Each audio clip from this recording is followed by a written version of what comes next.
Sports Time on Sports 56 and 98.5 FM. The first hour of Sports Time is brought to you by Lexus of Memphis. Here are your hosts, former Memphis Tiger Gabe Kuhn and Brett Stats Norsworthy. Beautiful morning, yeah, the sun in my morning, babe.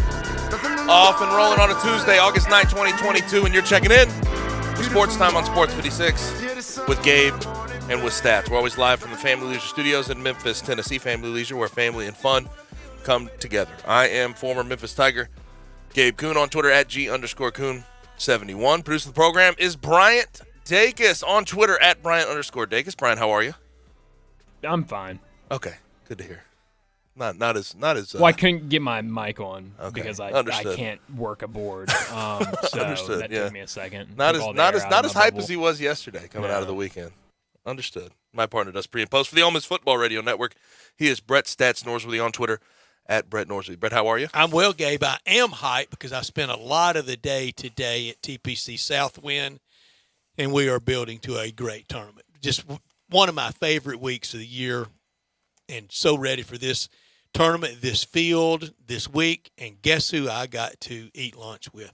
Sitting, elbow to elbow by me. Who? Tom Hoagie. Your guy.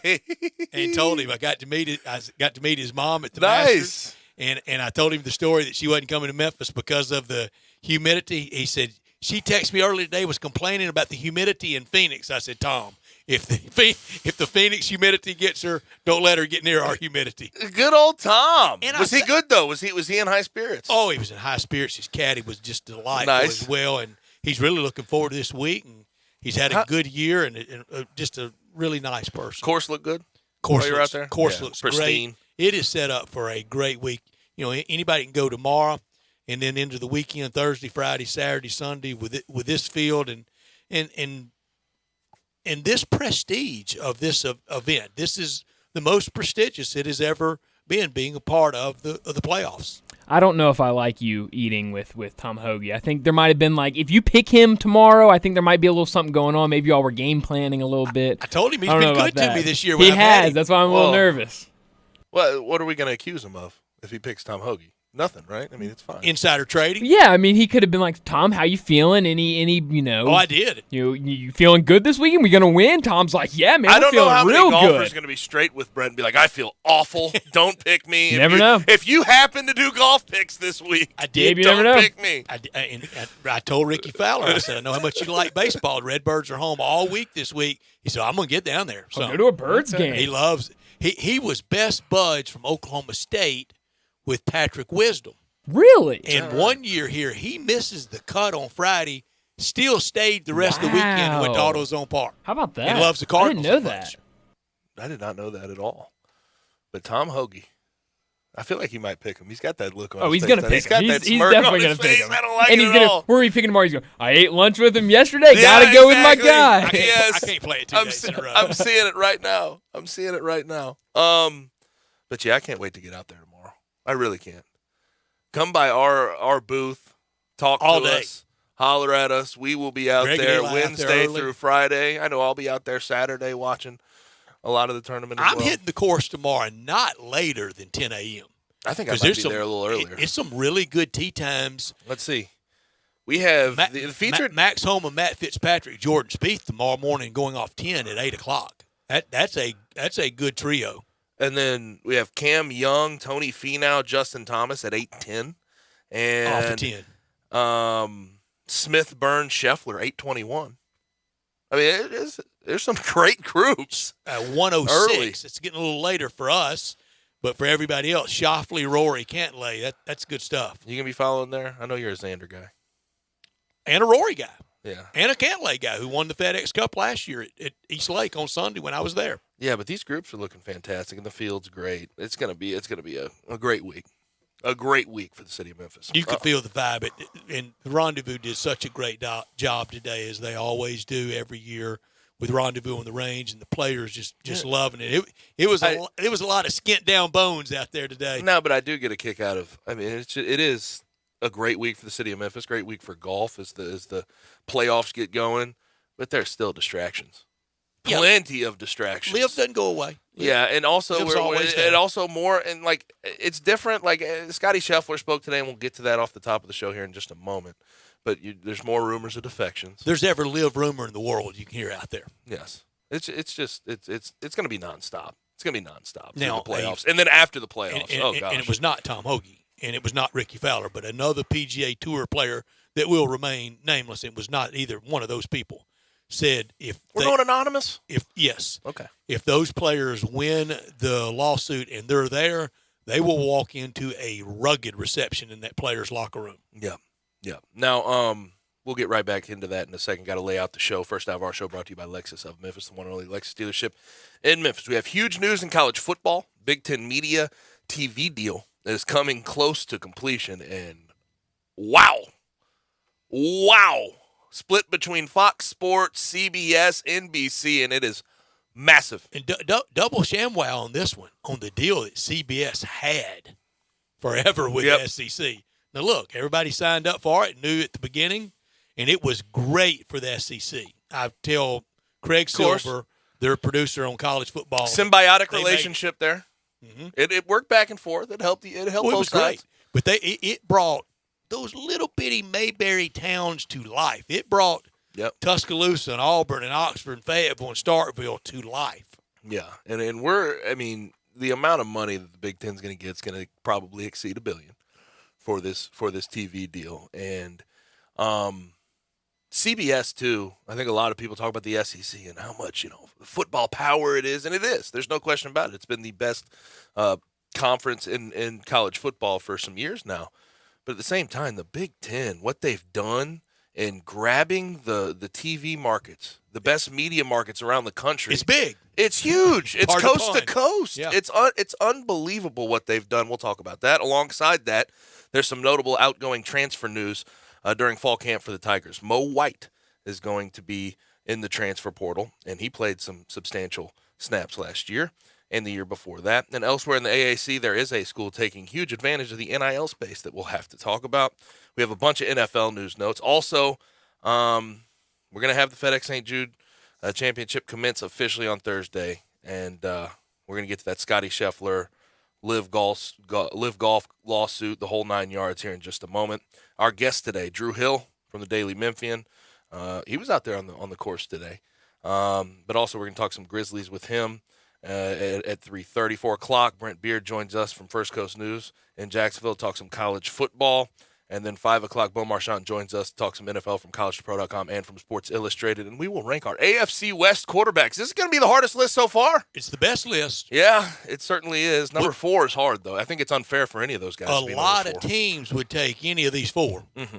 Now, listener line is 901-360-8255. You can also watch us live and message us on our social, Sports 56 WHBQ, Twitter, YouTube, Facebook, Twitch, and Sports56WHBQ.com is our website. And also, stay tuned. We're having 2 more ticket giveaways for the FedEx St. Jude Championship this week. Today, we will give away 4. Tomorrow, we will give away 4. We are giving away Thursday tickets today. Just stay tuned. We'll need your name, your email, and your phone number when we give those out. But we will let you know when to call in to claim your chance to claim those tickets and get out there on Thursday. But that'll be at 901-360-8255 as well. Now, we had our first round of pressers today, and Scotty Scheffler sort of opened it up pretty early this morning. And he's frustrated.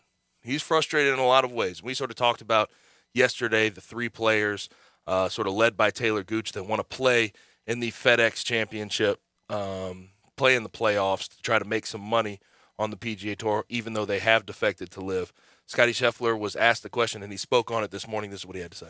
I'm definitely curious to see what's going to happen. I mean, it's one of those deals where those guys kind of made their decision to go join another tour, and they broke the rules and regulations of our tour. And now they're trying to sue us, which is definitely a bit frustrating. It's definitely, I heard that was going to happen, and I know some guys aren't surprised to see it, but I definitely am surprised to see some guys now suing us. And, I'm interested, and, if they win, come out here and play.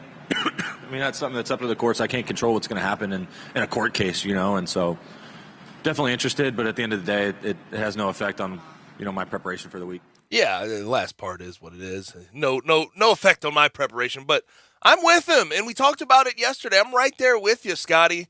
It doesn't make a lot of sense to me either. Just considering what the situation is. They knew what was going to happen if they defected to Live. They knew they'd be suspended. They knew they wouldn't be able to participate. And they left for another employer to make more money, and that's totally fine. Okay. There's a lot in every walk of life that happens, but that doesn't mean you get to return to your old employer and claim that you still have that job and you get to still make money. That's like me. If I'm employed here at 56, right? I leave for another place that's paying me more money. I'm not going to return and sue because they wouldn't allow me to hold both jobs and make money off my old job. It doesn't make any sense. It's just that simple. I don't know what's so complicated about this, and I don't really know what ground they have to stand on in a court setting, in a litigation And I was setting. told they were judge shopping for someone they thought would be more favorable and ended up getting someone else. It was kind of a wild card. Yeah, and I'll say it is frustrating that, first week of the playoffs, you get to Memphis.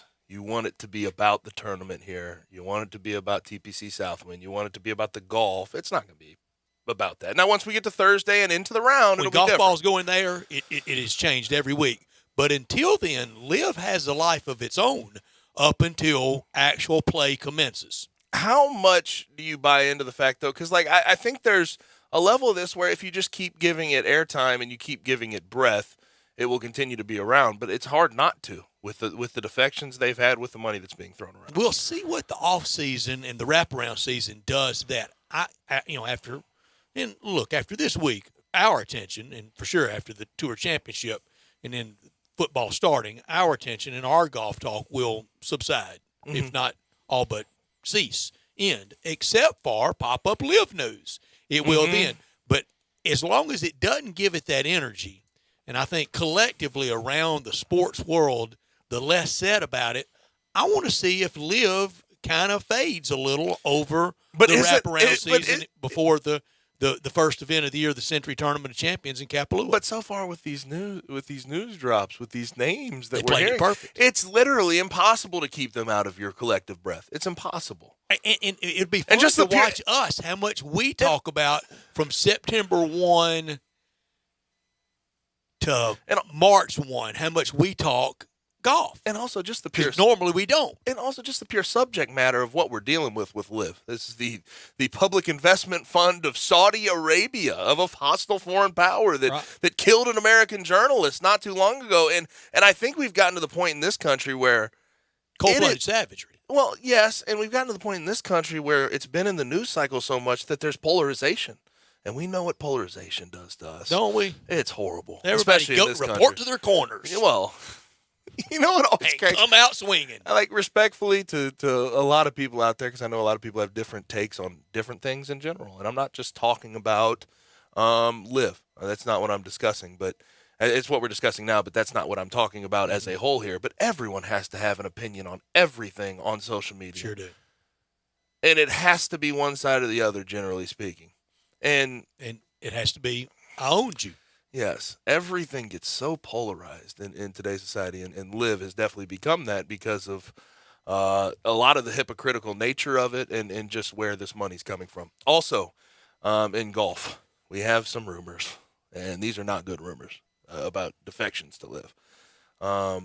Looks like sort of the Australian contingent on the PGA Tour is being rumored very heavily to be headed to Cam Smith, Mark Leishman. I can't confirm headed if to Adam Live. Scott but, is part of that. But they're saying after the playoffs are done, so they can make their money off the PGA Tour. And I do all warned, that. I dreaded a few weeks ago. I said I dread when it ends at East Lake. I'm afraid it's going to be in mass. Well, yeah, because I saw a report too. Cam Smith's original offer to join Live Golf was around $100 million, and now we're talking about a major. We're talking about a guy with a lot of success, still young, has a very good personality. I wonder if he's gotten, these are unconfirmed. These are technically rumors right now, although we have a big hunch that this is going to happen after the season ends. I wonder what that number would ultimately be if he does decide to make that move. And I know people are probably going, hey, y'all need to be careful lumping all the Australians or all the South Korean players Well, here's Not all. That's not what I meant by that. and we're not meaning every single one, but most well-known. Most of them share the same agent. Mm-hmm. From Nate, fellow countrymen, they share the same agent, and they all know everybody else's offers. So, yeah, books are wide open. Yes. Now, my question about Liv, didn't they want to keep it at a fixed number of 48 on their? Who's getting thrown overboard when they get the new guys? I don't know. I have no idea. That's a quick throw. Throwing somebody overboard that quick, too, is rough. I just signed up with y'all. The other name outside of Cam Smith and Mark Leishman I'm hearing connected very, very closely with Liv is Hideki Matsuyama, which is interesting. And I've also heard something about Sung J.M., obviously Hideki Matsuyama from Japan, Sung J.M. from South Korea. So I don't know where this ends, but at the same time, this is going to be very, very bizarre. I also think through the playoffs, though, as these rumors keep coming out, and I think a lot of guys in that same clubhouse that see what's going on, they're going to start saying, okay, well, if these guys are going to leave, how am I going to receive them when they come in for all these playoff events? How am I supposed to respond to that? And I can't imagine it would be respond to it well. We'll talk it all. We'll be out there tomorrow, Thursday, and Friday. And when play starts on Thursday, most of our conversation will be mostly the play. But we can't escape the story around sport and around golf. And as primary as golf is here in Memphis, thank goodness for FedEx and TPC Southwind. We're glad we have the tournament, and we're glad we have the PGA stop for the 65th straight year. This hour of our show brought to you every day by Lexus of Memphis at 2600 Ridgeway and online at lexusofmemphis.com. Give them a call at 901-334-9673. Great offers on all 2022 models and always special leasing options. Drive in luxury and confidence knowing that every new Lexus comes with complimentary first and second maintenance services. Stop by today at the one and only Lexus dealership in town at 2600 Ridgeway and put yourself in the driver's seat of the all-new 2022 flagship LS500. You'll be looking and you'll be driving in style. When you purchase a Lexus, you get top-of-the-line engineering and design, and they make for the luxury driving experience. Online at lexusofmemphis.com. Experience amazing at Lexus of Memphis. Top story of the day. Now, I'll keep this short and sweet because we're going to have a way larger scale conversation at 4:30 about this. But the Big Ten is finalizing a media rights deal with Fox Sports, CBS, and NBC.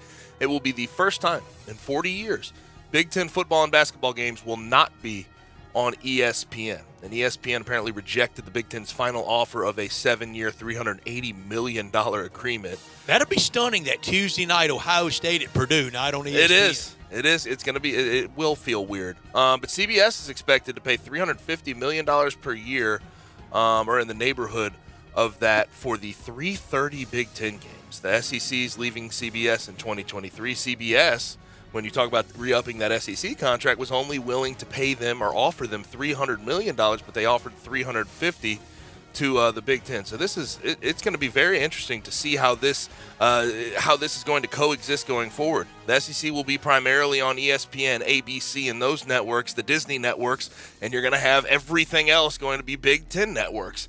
And I wonder how that war is going to be back and forth. But the Big Ten, you can say what you want about their conference and their success, and they've had a fair amount of it. Let's not act like they haven't.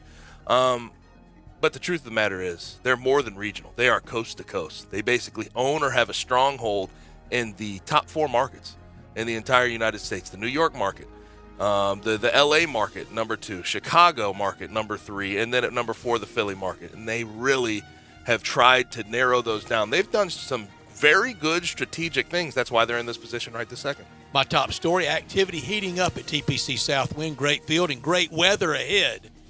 Northwest winds in the forecast for the rest of the week for Memphis, Tennessee in August. They didn't name TPC Southwind TPC Northwind. And to get a north wind out there this time of year is just, it's just heavenly. Great event. If you've never been, try to go this week if you can. One day, Thursday, Friday, or Saturday, Sunday over the weekend. Even if you're not a golf fan, I think you'll find plenty to like and plenty to enjoy. And with this weather, you may never get this again in August. Hey, and we're giving out tickets later in the show. Maybe we could get you out there. Stay tuned for that. Not top story of the day. Not top story of the day. You know what? Season. We're on the Lions season of Hard Knocks, right? and the premiere's tonight. Do you watch Hard Knocks? I don't get HBO.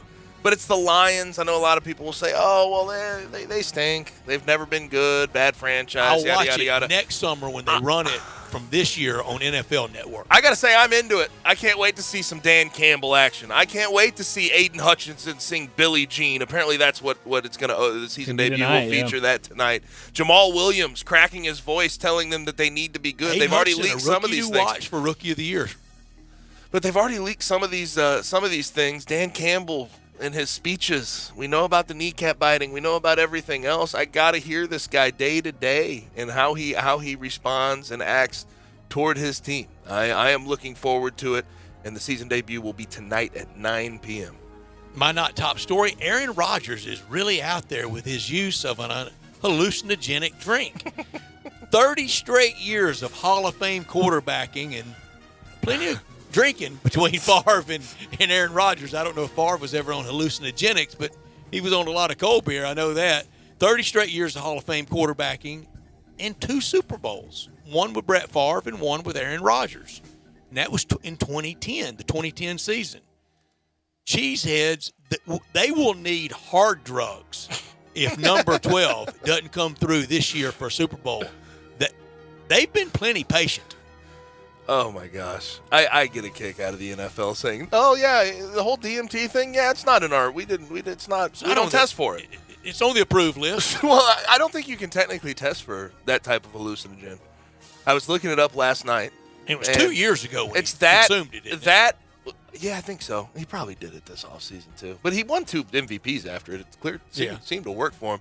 But apparently that and like magic mushrooms, which is psilocybin, is the controlled substance in there. You cannot test for those type of things. I'm going to pass.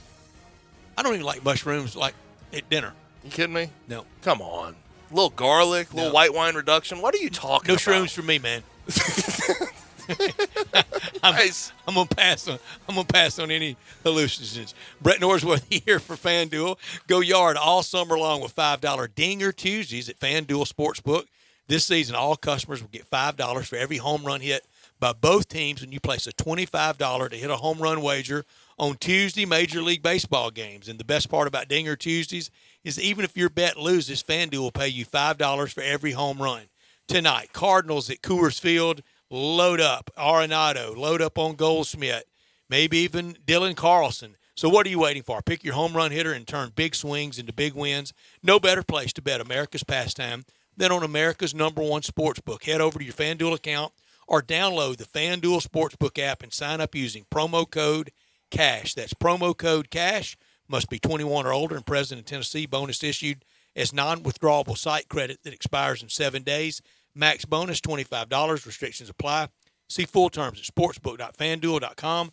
Gambling problem? Call the Tennessee Red Line at 1-800-889-9789. You know, Brett, I know you said that the hallucinogens aren't for you, but I have to say I'm not saying they're for me, but I'm saying when you look at some of the studies they're starting to do on the magic mushrooms and the psilocybin, apparently it has some really good regenerative type of qualities for brain injuries, is what they're actually saying. UFC did a study on it. NFL continues to do a study on it. I'm not ready to shoot it down yet. Who knows if I'll need it later in my life. I'm scared once I turn it on, I can't find the off button and turn it off. What do you mean? Be all strung out. A trip? Out at Haight-Ashbury, longing for Woodstock. I'm too old for all that. So you think your trip would you start it and it never I think it'd be a short one. Wait, that's totally different than what you just said. Well, you think it'll be short or long? I'm afraid it could end me, and it could be a short trip. Oh, okay. Not a long, strange journey. That's a bad mindset to have. Yeah. I'll tell you that right now. Let's go ahead and get to our first break. When we come back, we bring on Drew Hill from the Daily Memphian. Broadcasting from the Family Leisure Studio, we are Sports 56 and 98.5 FM. For the first time in history, the FedEx Cup playoffs will begin at TPC Southwind, August 10th through 14th. Don't miss your chance to watch the top 125 players from the FedEx Cup standings compete for the PGA Tour's ultimate prize, the FedEx Cup. Only 70 players will make it through Memphis and on to the next round of the FedEx Cup playoffs. Daily grounds and upgraded ticket options are on sale now at FedExChampionship.com. Are you prepared for more severe food shortages? It's likely that over the next year, serious food shortages will plague us. American farmers are dealing with insane diesel fuel prices and fertilizer shortages, which will lower crop yields. And that means your family's favorite foods will soon be in short supply while fetching sky-high prices. Inflation is the new normal, folks. It's time to act before things get even worse. Go to MyPatriotSupply.com without delay. You'll find Ready Hour emergency food kits from My Patriot Supply that last up to 25 years in storage. Each kit provides over 2,000 calories a day to keep your energy up. Order your emergency food kits today by going to MyPatriotSupply.com. Your food ships fast and arrives in unmarked boxes. Listen, there are ways to beat food shortages. When you're ready for real preparedness, make sure to look for Ready Hour foods from My Patriot Supply. Go to MyPatriotSupply.com right now. MyPatriotSupply.com. This time of year, all most Memphians can think of is how hot it is outside. Just the idea of going out in this heat is exhausting. What you need, what we all need, is a perfect cool place to chill out. That place is Bell Tavern, Memphis's downtown neighborhood bar. It's not too big, it's not too small, it's easy to get there, and inside Bell Tavern is the exact amount of cool air, ice-cold beer, icy delicious signature cocktails, and the ideal amount of light. Plenty light enough to see, just that little bit dark enough to make you think of all those suckers out there not in Bell Tavern. Cashback is not available on gas in New Jersey and Wisconsin. Susan, I'm sorry I'm late. Traffic is terrible. It sure is. But on top of that, gas prices have been skyrocketing. I can't believe how expensive gas has gotten recently. Prices at the pump are up, but I never pay full price for gas anymore. I just use the free Upside app that pays you cash back for every gallon of gas you buy. Wait a minute. Are you saying you actually get paid cash when you buy gas with the Upside app? Yes, I get real cash back every time I buy gas. And does that actually add up to anything? I've made around $200. Wow, that's serious extra cash. I'm downloading the free Upside app now. Download the free Upside app now to earn real cash back every time you buy gas. Use promo code FUN for a $5 bonus on your first tank. That's promo code FUN. You can cash out anytime right to your bank account, to PayPal, or an e-gift card for Amazon and other brands. Just download the free Upside app and use promo code FUN for a $5 bonus on your first tank. That's code FUN for a $5 bonus. Nestled in the heart of East Memphis, located corner of Park and Cherry, is a beautiful residential neighborhood. I'm here at Town Village Audubon Park interviewing a new resident, Carolyn. Share with us why you chose Town Village. Well, if your parents or special friends need to make that big move, let me share with you my experience. It was tough for me to leave home, but then I discovered Town Village. I would like to highly recommend Town Village to you and your loved ones. After looking at all the amenities and meeting all the people and staff, I was hooked. From restaurant, bistro, 3 meals per day, housekeeping, transportation, security, health care, physical therapy, exercise room, and even a heated pool and spa. Come see us and make your new home at Town Village. Visit us and call Daniel at Town Village Audubon Park at 901-374-7342. There's no place like home, Town Village.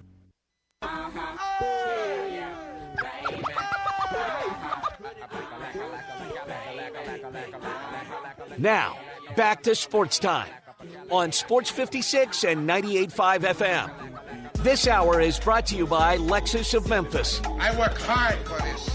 I want you to know that. Here once again are Gabe Kuhn and Brett Norsworthy.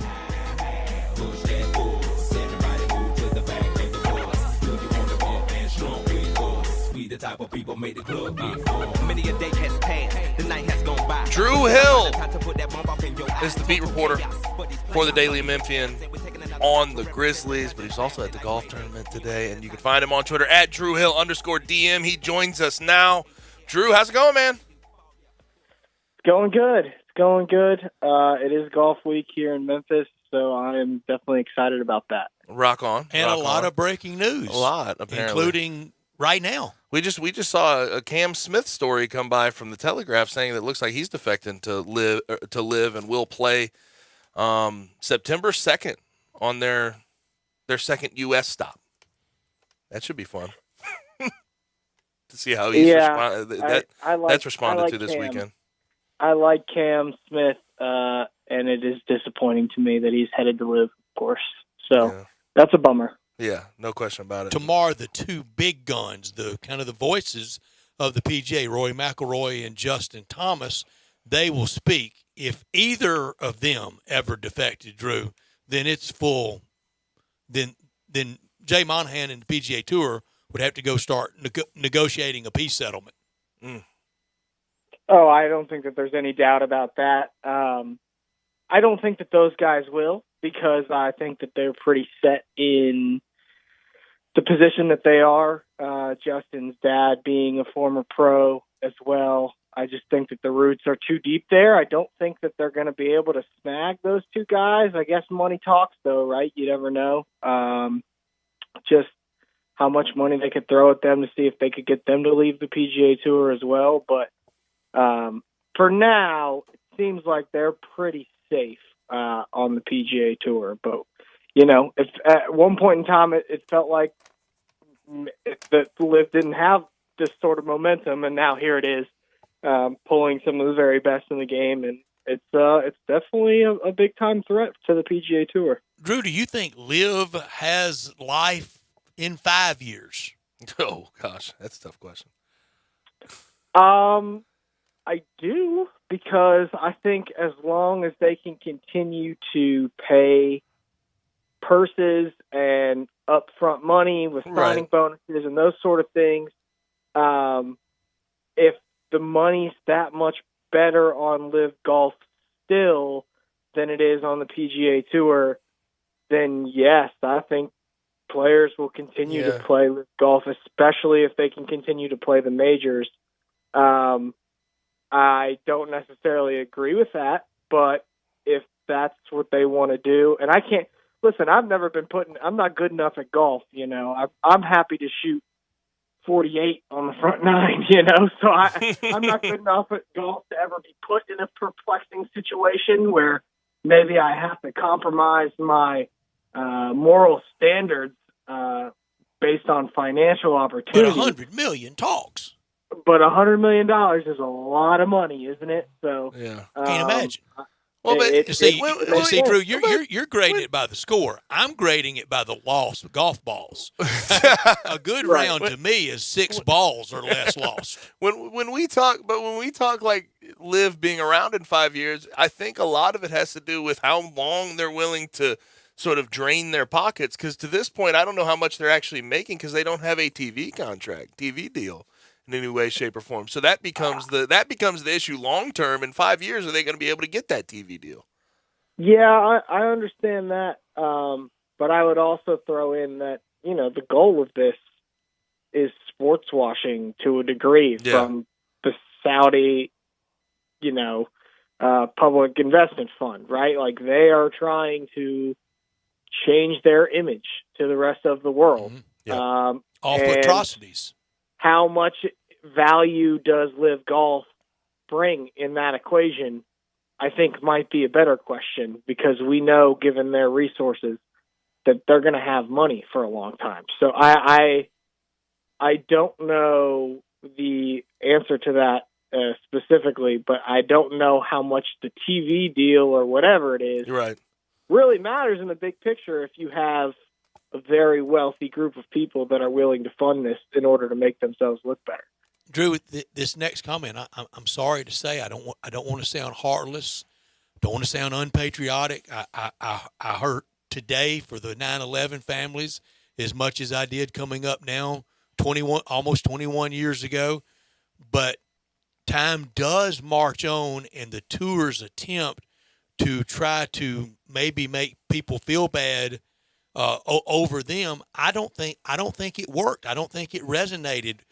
One of the bad things about moving on is that you do move on, but it's also one of the good things. I hate it for them. I've been to Ground Zero. It is quite moving and stirring, and we none of us that were alive will forget that day. But I don't think it had the impact to work against LIV like the tour thought it would. No, I think you're right about that. Unfortunately, a check with a large number on it, I think, is more jarring, and it's crazy to think that, given how terrible the events were there. But I mean, again, and not all of these golfers in LIV are American. So I guess that probably does change things a little bit, but still, unfortunately, I think that the opportunity here to make more money and play less golf is going to outweigh the sad stories that people have to share. And it's just kind of the way of the world. And it's unfortunate that it's worked out that way.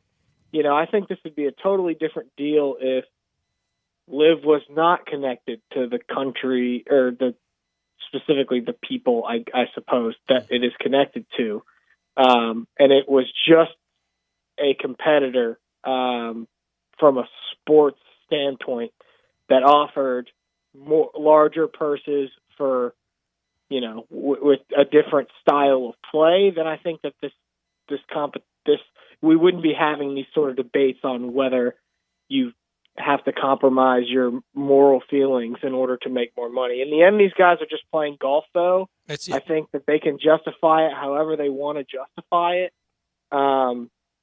And whatever that reason be for each individual golfer, that's just what it's going to be. And everyone else is going to have to live with it. But Drew, I so wish that the justification was just honest. You know what I mean? Like the whole, I want to grow the game. Stop. Stop.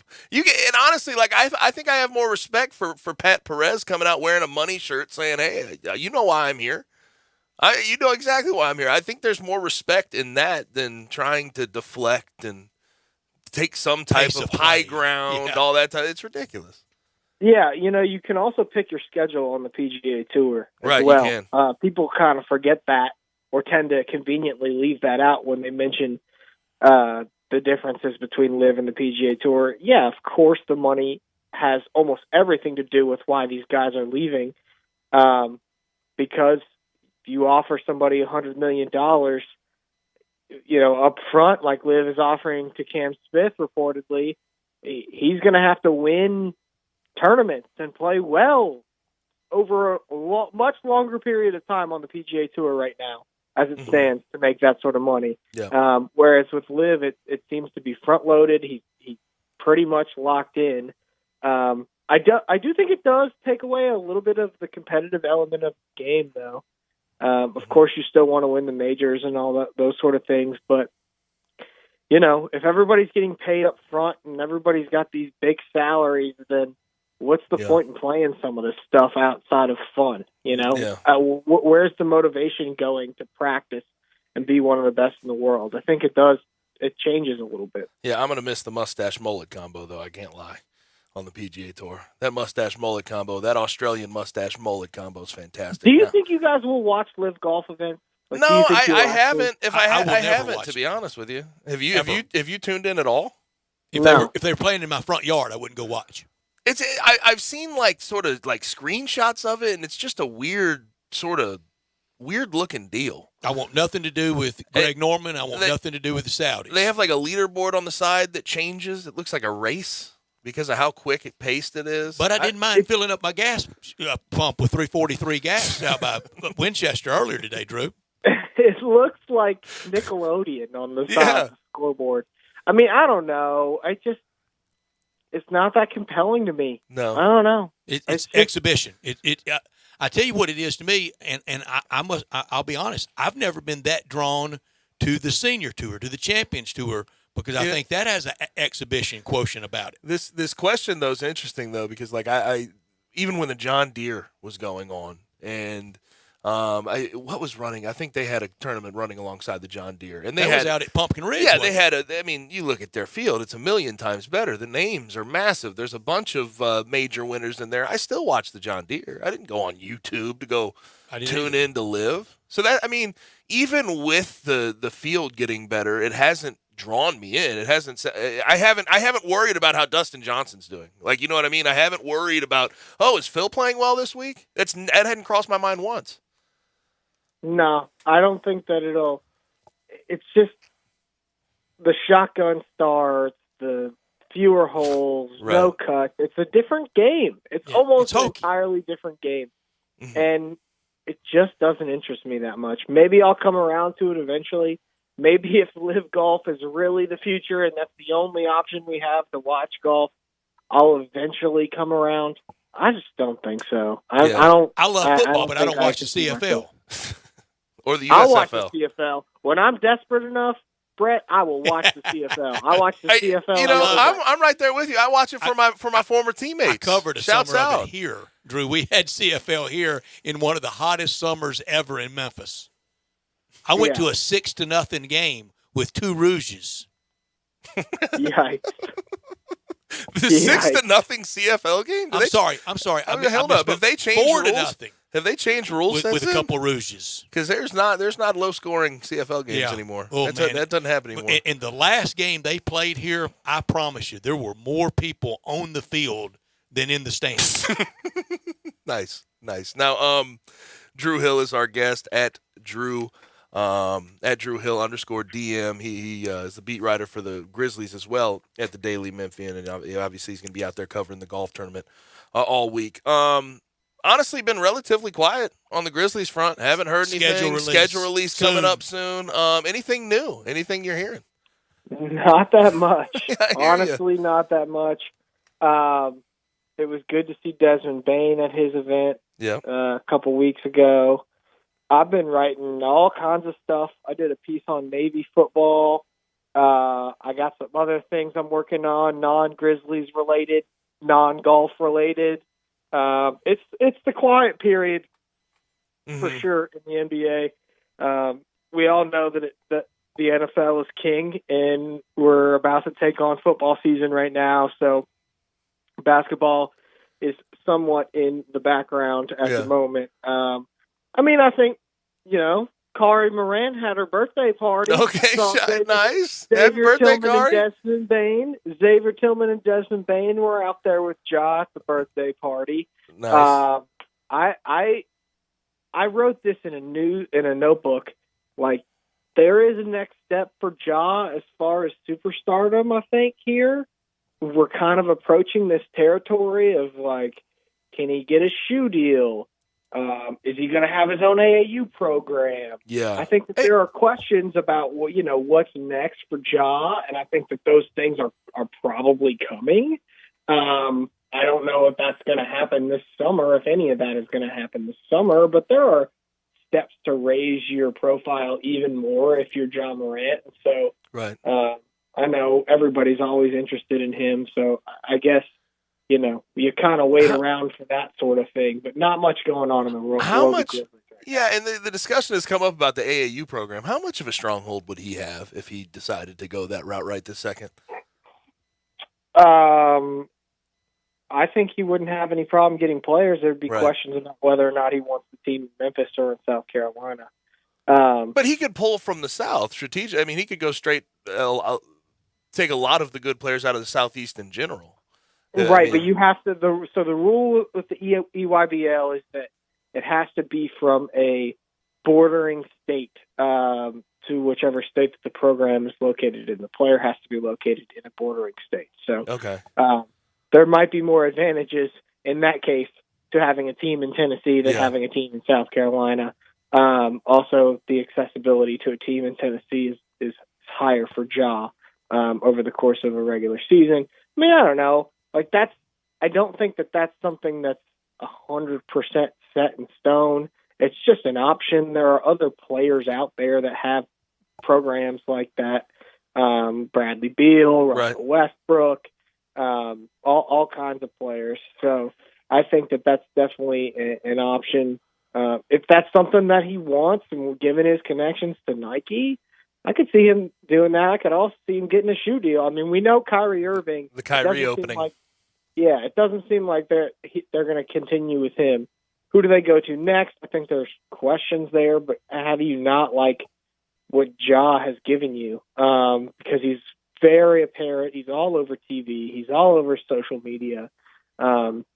He's active himself on social media, and he's just a highlight machine, and the Grizzlies are a good team. So I don't know when that'll come, but it just doesn't it feel like that's got to come eventually? Both of those two. It feels like he's not far down the list at Nike. to get that shoe deal with Kyrie out the door. Speaking of which, is Kyrie going to be in net? KD going to be in net all season next year? Yes or no? That's it. Yes. I got you. Yeah. I don't feel confident about that, but I'll say yes for now. I think that these are negotiating tactics that are going on right now. Yeah, and he gave him. Have you ever given anybody a ultimatum, or have you ever gotten an ultimatum? Better question.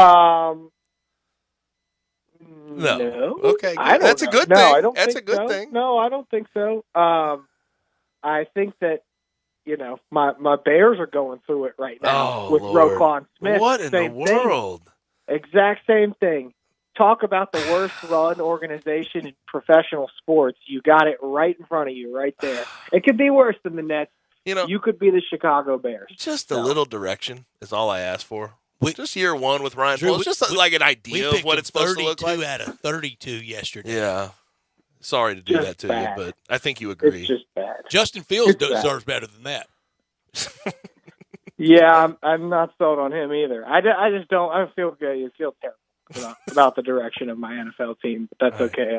I'll get over it. All right, eventually. we'll save you the depression. We'll let you go then. Drew, appreciate it, man. Thank you, for Drew. joining us. Look forward to seeing you a bunch. See you guys. You got it. Drew Hill with us from the Daily Memphian on the Grizzlies, and this week on the FedEx St. Jude Championship. Out at the FedEx St. Jude Championship, the commissary will be there all week, always here at the new Collierville Commissary in Houston Levy and Poplar, or the original in Germantown this week out by the Silo, out by 9T, near 8T, behind 1 Green. Memphis-style barbecue and ribs, delicious, and it screams Memphis the slow-cooked way. Craving an easier way to order? Text commissary to 33733 or go visit them at the pit this week at the FedEx St. Jude Championship. All the commissary staples like the cheese plate or the tamales, the barbecue nachos, invented at the commissary in the early 80s. Smoked chicken wings, outstanding. Dig into the ribs, the shoulder, chopped or pulled on a sandwich, big sandwich, or you can get it on the plate. Beans, slaw, deviled eggs, all the sides as well. Bread as well. You can order it by the pound or a 6-pack or an 8-pack or a 12-pack.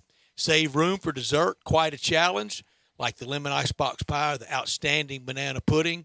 Also good. 901-754-5540.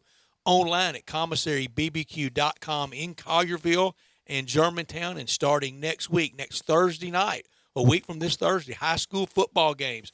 Next Friday night, all the tailgating that everybody likes to do. Let the commissary be the place for tailgating and for catering. 901-754-5540. Online at commissarybbq.com. We'll be back to wrap up the first hour, this 3 o'clock hour, next, right here on Sports Time with Gabe and Stats. You already know you can listen to Sports 56 anywhere with the Sports 56 app or at sports56whbq.com. But you can also watch us daily with live video of all of our shows on Twitter, Facebook, YouTube, and Twitch. Brian Elder's Roofing Solutions. Chris Price here for Brian Elder Roofing. Have you been turned down by your homeowner's insurance in the past 12 months for damage you believe you're owed? Call Brian Elder Roofing now. Our professionals will do a no-obligation, thorough evaluation of your property and document all damage we find. Our fully certified Hague inspectors are trained to identify storm damage to assess and build a full estimate in a language your carrier will understand. If there is no damage found, we will tell you just that. We build a data file of your actual storm damage for your carrier, all at no cost to you, free. So call now for your comprehensive roof guarantee from Brian Elder Roofing. Call us, 867-0303. That's 867-0303. Or schedule online at brianelderroofing.com. Because if you think it's a claim, we'll help you show it's a claim. Call 867-0303. Brian Elder's Roofing Solutions. The first name in Memphis Italian food, it's Ronnie Grizzani's in Regalia. Lunch, the Italian favorites with crisp, cold Miss Mary salad, lobster tower, fried green tomatoes, the crab stack, Monday through Saturday for lunch. Ronnie Grizzani's Catering, check out the lunch catering guide at ronniegrizzani.com. The Elfo Special, salad, Italian bread for $14 per person. Ronnie Grizzani's, they'll bring it to you. 901-850-0191. Pick up a pan of lasagna at Ronnie Grizzani's at Regalia or check out the bulk menu at ronniegrizzani.com. Get your favorites at home. Chicken Alfredo, ravioli, Italian spinach, curbside pickup, delivery to your door. Free within 4 miles of Regalia. The bar, stay cool with the cocktail list. Steaks, the 8-ounce gorgonzola and bacon wrap filet. Try it, thank me later. In High Point Grocery, Super Low in Spotswood and Goodman Road, and Buster's Liquors. Make lunch or dinner easy at Ronnie Grizzani's, a Memphis tradition since 1909. First National Bank and Trust, with its roots in Eastern Arkansas as a division of First National Bank of Eastern Arkansas, now firmly in West Tennessee. Eastern Arkansas's largest independently owned bank now in West Tennessee. First National Bank and Trust, with offices at 775 Ridge Lake Boulevard, 901-498-5763, and in Collierville. First National Bank and Trust focuses on their clients in the Mid-South with all their banking needs: personal banking, business banking, and online banking, and the mobile app. Courage and confidence has been displayed by First National Bank and Trust officers throughout its history. In good times and in challenging times, First National Bank and Trust has been recognized as one of the most progressive banking institutions in the country. Commercial, residential, recreational, customers depend on First National Bank and Trust because they know real estate. 901-498-5763, and contact Brooks Winchester or any member of the First National Bank and Trust team. Say there was a place, the perfect place for everything you need for tailgates and patios. Grills and chairs, charcoal and coolers. Everything to make a great game or a great day. That perfect place wouldn't be a warehouse. It's East Memphis Ace Hardware. Locally owned and operated at Quince and White Station, East Memphis Ace Hardware is where you'll find Benjamin Moore paints, local plants from local growers, and Black & Decker tools. Around the block, what you need in stock with people who know their tailgates. Welcome to East Memphis Ace Hardware, the home convenience store. For the first time in history, the FedEx St. Jude Championship will kick off the FedEx Cup playoffs this August. Bring the whole family out to TPC Southwind August 10th through 14th to watch the PGA Tour's best try to make it through Memphis. Enjoy a variety of family-friendly activities throughout the course, food from local restaurant favorites, and more. Daily grounds and upgraded tickets are available now at FedExChampionship.com.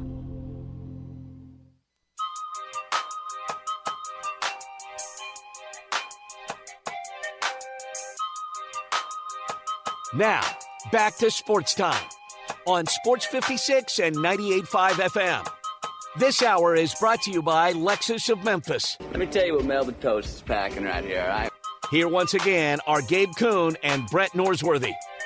Get it? Text a message, I don't know the number. Back rolling. Sports Time on Sports 56. We gave you stats. I'm Gabe. He is stats. Listener line is 901-360-8255. And we have a few texts here on the PGA Tour, Live Golf, about golf in general.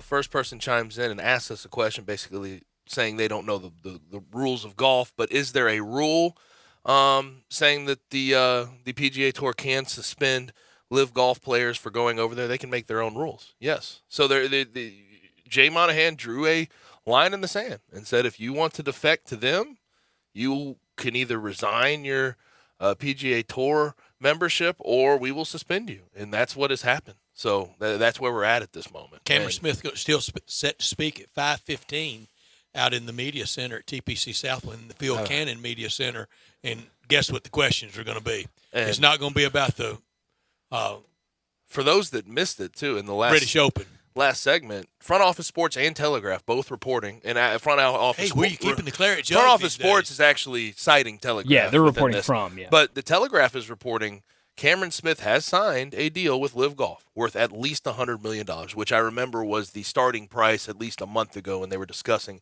him potentially leaving. But this is $100 million. This is going to be interesting because I wonder if he really did put pen to paper. If he put pen to paper, and apparently he's supposed to play September 2nd in the next Live event in Boston, I wonder by tomorrow, like, what's the PGA Tour? How are they going to respond to this? Are they going to say you're done? You can't play in the playoffs? Or and guess what, Rory and if it's a technicality where the pen Justin has not, Thomas will be asked about tomorrow. Yeah, that's true. And also nothing but this. Also, they're like get sick of it. If pen hasn't touched paper, And then you sort of know that this is going to be a deal once they get done with the playoffs. How do they respond to this? Because I think it still looks weak if they know that he's going to leave and can't do anything about it, right? So, that's a predicament. Is it $100 million wired immediately into his account? Again, this is something they're not going to have receipts on this. I'll tell you that right now. No. There ain't no receipts. People, believe it or not, the Saudis don't want receipts on the money they're giving out. All those new IRS agents, you're not going to find out this. I have another text. Golf should be careful. And I guess more talking about the PGA Tour. Loss of viewership could happen with this upheaval. Could. It Golf could. is going through a really good TV ratings period. Had a good year. How much do you think that there's like a tie between the live golf nonsense and everything that has happened and more eyes being on that news and more eyes being on the game in turn because of that? Is that what sort of happened with the ratings this year? It sure could help, kind of. Because the fields are not better. News. The fields are actively not better for the PGA Tour, and that's the ratings you're talking about. That's the only ratings we can report on. And the no ratings target for live demographic, golf hits it and then some. It is the bullseye on it. But no, I completely agree with that. Golf does need to be careful with this, but it's kind of hard to navigate these waters, unlike anything we've ever seen. It is. Somebody else has a funny. And Greg Norman lived long enough to finally pull it off, and I detest him. How about this funny thought? Anyone consider the future possibility of a PGA versus Live tournament or winner-take-all type skin game? I have not thought about that 2 weeks ago. Gotta be honest. I would have said not a prayer. But I'm going to get out of the not a prayer comments. Well, you know where I'm at? Maybe not a winner-take-all skin game. I'm not saying that. But how about I would imagine Live and the PGA Tour, Greg Norman, Jay Monahan, I would imagine a sit-down is going to have to happen at some point. And I know how crazy that was to say a month or two ago, but discussions have to be had behind closed doors about coexisting. That's tough. That is tough stuff. No question about it. That'll do it for hour number one. Hour number two is on the way. We have a bunch of college football to talk, including the Big Ten TV rights deal. Little NFL notes there at around 4:45. But coming up next, Brent Beard joins us to talk some college football from First Coast News.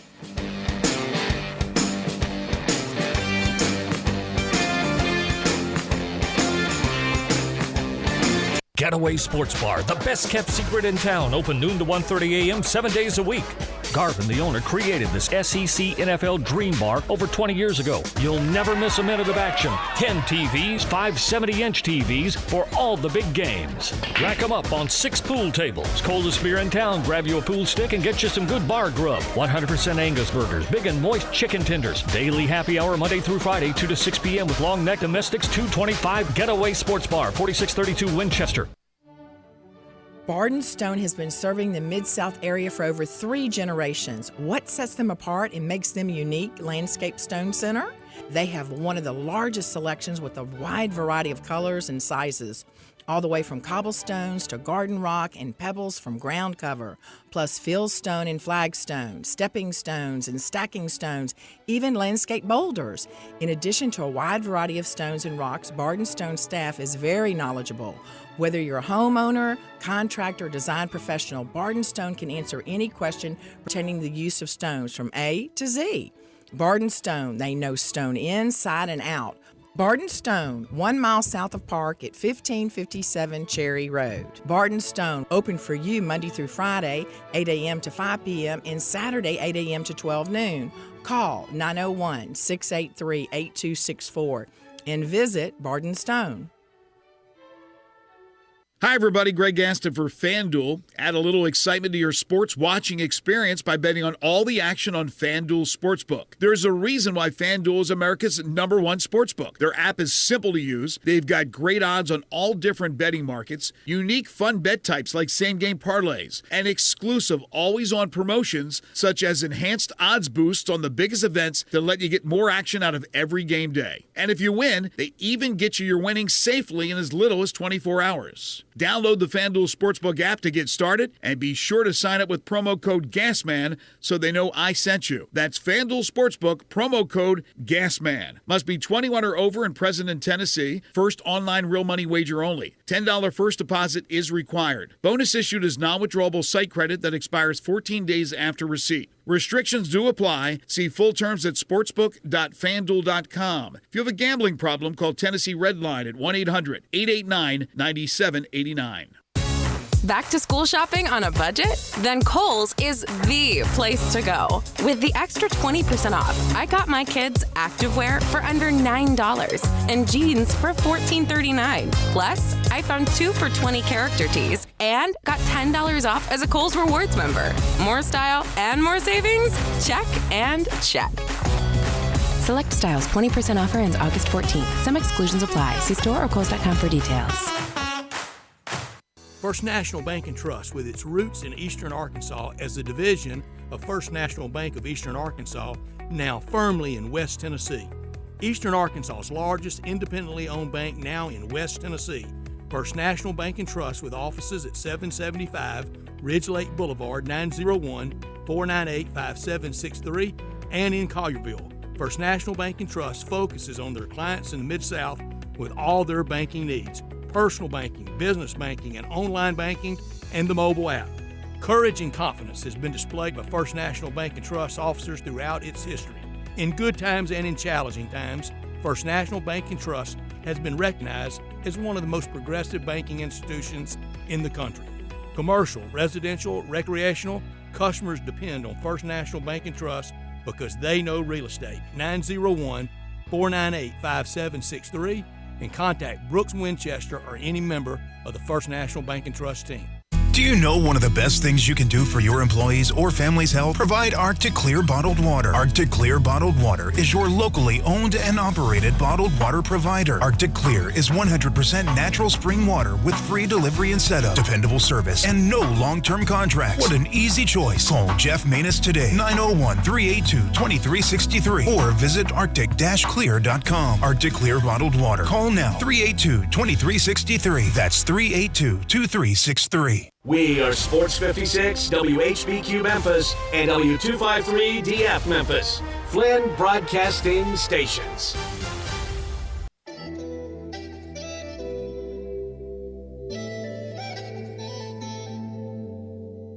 Now, back to Sports Time on Sports 56 and 98.5 FM. This hour is brought to you by the Big Green Egg. I think this is the best chicken I ever had.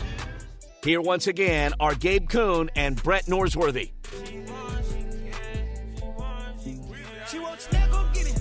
Back rolling. Hour number 2 is here. Sports Time on Sports 56 with Gabe and Stats. I'm Gabe. He's Stats. Brian Dacus, of course, producing the program on the ones and twos. And joining us, as he normally does on a Tuesday, at this time is Brent Beard from First Coast News in Jacksonville, at Brent Beard on Twitter. Brent, how are you?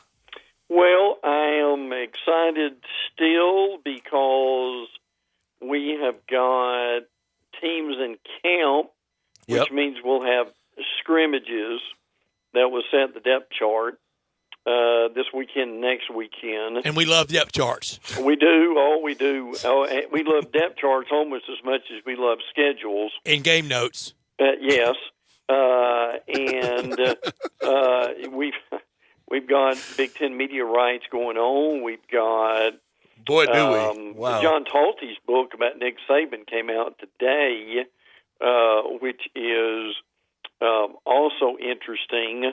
The polls were coming out. The coaches poll came out a little bit ago, and the AP poll is coming out next Monday. So all this to say, it's a lot of stuff we can wrap our mind around. And look, let me say this before I forget it, and I'll be brief about this, but I'd be remiss not to say and honor Coach Bobby Bowden, who died a year ago yesterday, which is hard to believe that it has been a year. It is. It is, and the powerful impact. Brent, we're getting some feedback. Do you have us on speaker? I have you off speaker now. Thank you. There we go. The powerful impact Coach Bowden made, the legacy he left at FSU. I think I mentioned it last year. I think it was fall of '76. FSU played here in Memphis And on game day in the commercial appeal, a story ran that Bobby Bowden was thinking about. He was listening to other places, thinking about leaving FSU because FSU was having a big board of trustees vote on the importance of football and whether to go all in or not. And he in that story, he was quoted as saying, if the votes no, and it's not going to be all in, I'm out of here. Ole Miss even pursued him a few years later when Steve Sloan eventually took the job. Well, yes, and that's fascinating to think about the what if that goes along with that. Now, most people probably also know Coach Bowden could have had the Alabama job not once but twice. Well, he wanted it once, and then and they didn't want him. Yes, and then they wanted him, and he didn't want them. One time. Yeah, you're correct. Yeah, yes, but the now again, to a degree, and I still thought Alabama made a big mistake in the first time, and I'll be brief on this. At that time in the late '80s, Coach Bowden was really coming into his own, and they did not have the background that they would later after he won so heavily in the at that point in the '90s, but they still made a mistake, wanted him to the interview and go through all this ridiculous garbage that they did, and that cost them dearly over the next 15 years. That was Joab Thomas, right? Mm-hmm. And he ended up hiring Bill Curry. Yes. Ken Hatfield at Arkansas was on a short list or two in that stretch. Joab Thomas reportedly wanted a squeaky clean guy, no recruiting trouble whatsoever, and that's what eventually got it for Curry. And Ken Hatfield, who had that same reputation, legitimately and well earned, he was on a short list for that. Bill Curry was a disaster at Alabama. Yes, yes. Now, listen, wasted years. I will, and you guys remember this too. To me, Bill Curry, in a nutshell, was, and how appropriate is this, was losing to Memphis at Memphis 13-10, and the following week going to Legion Field in Birmingham and beating fifth-ranked Tennessee handily with Jeff Dunn as quarterback. Those back-to-back games, Gabe and Brett, to me, summed up Bill Curry. Well, I said it, and a lot of Memphis fans later appreciated me or understood me saying this. Alabama at one time was trying to win with Bill Curry as head coach and Rip Shear as offensive coordinator. Yeah. That's close to impossible. Yeah. Yes, it is. As a matter of fact, there's no question about that. Yes. Mm-hmm. Now, this started with Bobby Bowden, and I'm curious. Florida State right this second. My former coach, Mike Norvell, there now, and Brett and I, believe it or not, we're just sort of discussing this at the break. How do you think it? Do you think it turns this year, or do you think it ends unceremoniously with him in Tallahassee? Better start making a turn at Superdome. They've got to do it. I look, as we've said before, I don't. They're not going to beat LSU. They've got Duquesne week 0, and then they've got LSU in New Orleans. Now, the interesting thing here is they. Now I've got a good source at FSU who told me that the key to the season is going to be their offensive line, and he said that their offensive line, and Gabe can appreciate this, they're pretty good. They're decent in the top 5. The problem they've had is and the stat on them last year is whenever they had a starter on the offensive line not play, they lost the game. When they had all the starters play, they won. So, and that's what always gets me too. Is like, especially in college, a lot of people assume, okay, you have a good starting line. It's not it goes past that starting 5 because you're going to have attrition. You're going to have Yeah. injuries. It's impossible to go through a year and not have one lineman down for some period of games. You have to have depth, too, especially in a power conference now where he's at in the ACC. Yes. So, but the thing they've got to do is they've got to win these 50-50 games. Yeah. They badly need a 7-5, 8-4 in the worst way. So, and I still say, guys, they don't have the money to fire him. I've heard that from people that I trust, but let's just say they're 6-6. Probably what you'd have would be that he would be back the next year, but the seat would be probably more than warm. Is that fair? I think that's fair, and we also mentioned this during the break, and I will over there. I don't know that he's not. I don't know that he's trying to undercut him. But Deion Sanders has a lot of friends that are powerful FSU people that he could call and go, if you need a coach, I'm ready. Well, and I've already heard that from various sources. I'm not accusing him of sabotage. I'm just saying, hey, I'm out here. Very similar to how Coach Hardaway did it here. Sure. He was not a saboteur, but if you need a coach, here I am. Right. Well, see, what Deion would do would be more with the recruiting. What to me, where Norvell has the advantage is he knows how to develop players. Mm-hmm. And he knows how to. I mean, look, he developed Big 71 right here in this room. Hey, don't give him all that credit. Come on now. The guy that's the head coach there at Memphis right this second, that Silverfield guy, he did a good job of it as well. Yeah. So, but that's kind of where they are with Great Hope. I was also told by my source that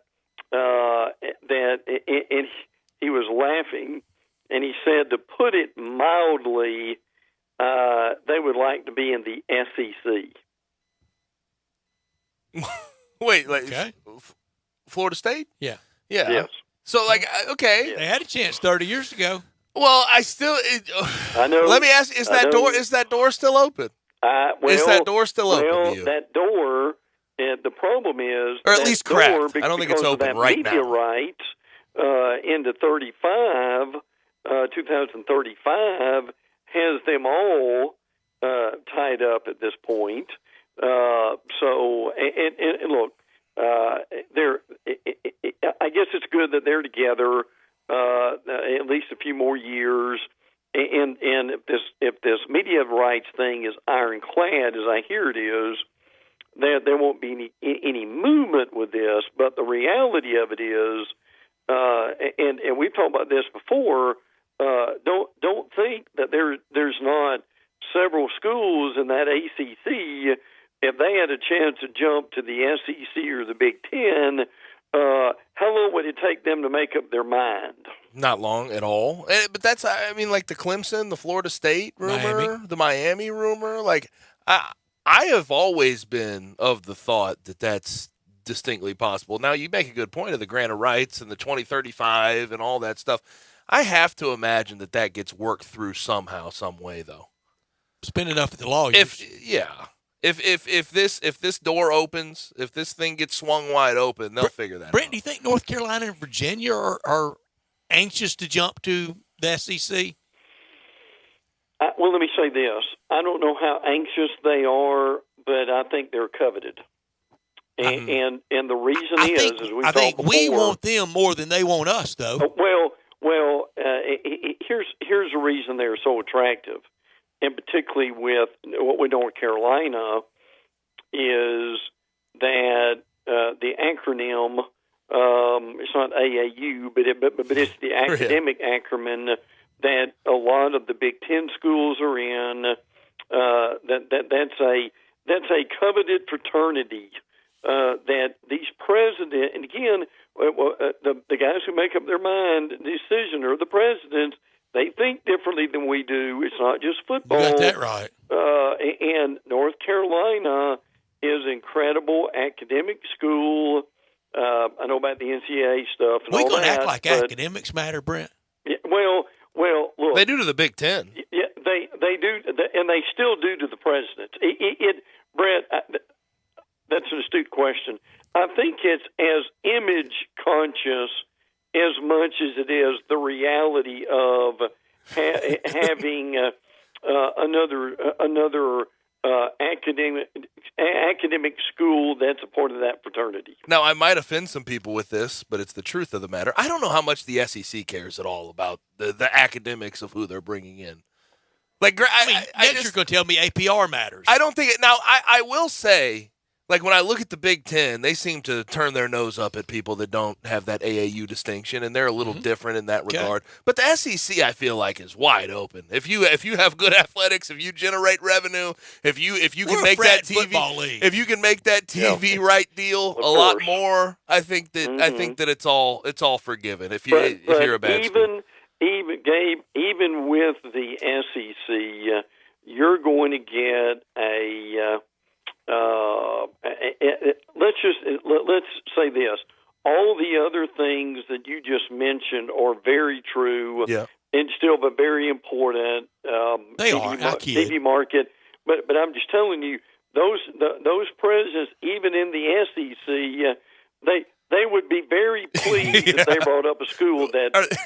They're trying to bring up the team GPA. Yeah, Is that what you're telling me? And I love it. I'm mostly kidding because here's what I fundamentally believe about school wherever you go, whether it's Ivy League or SEC. It's what you put in it.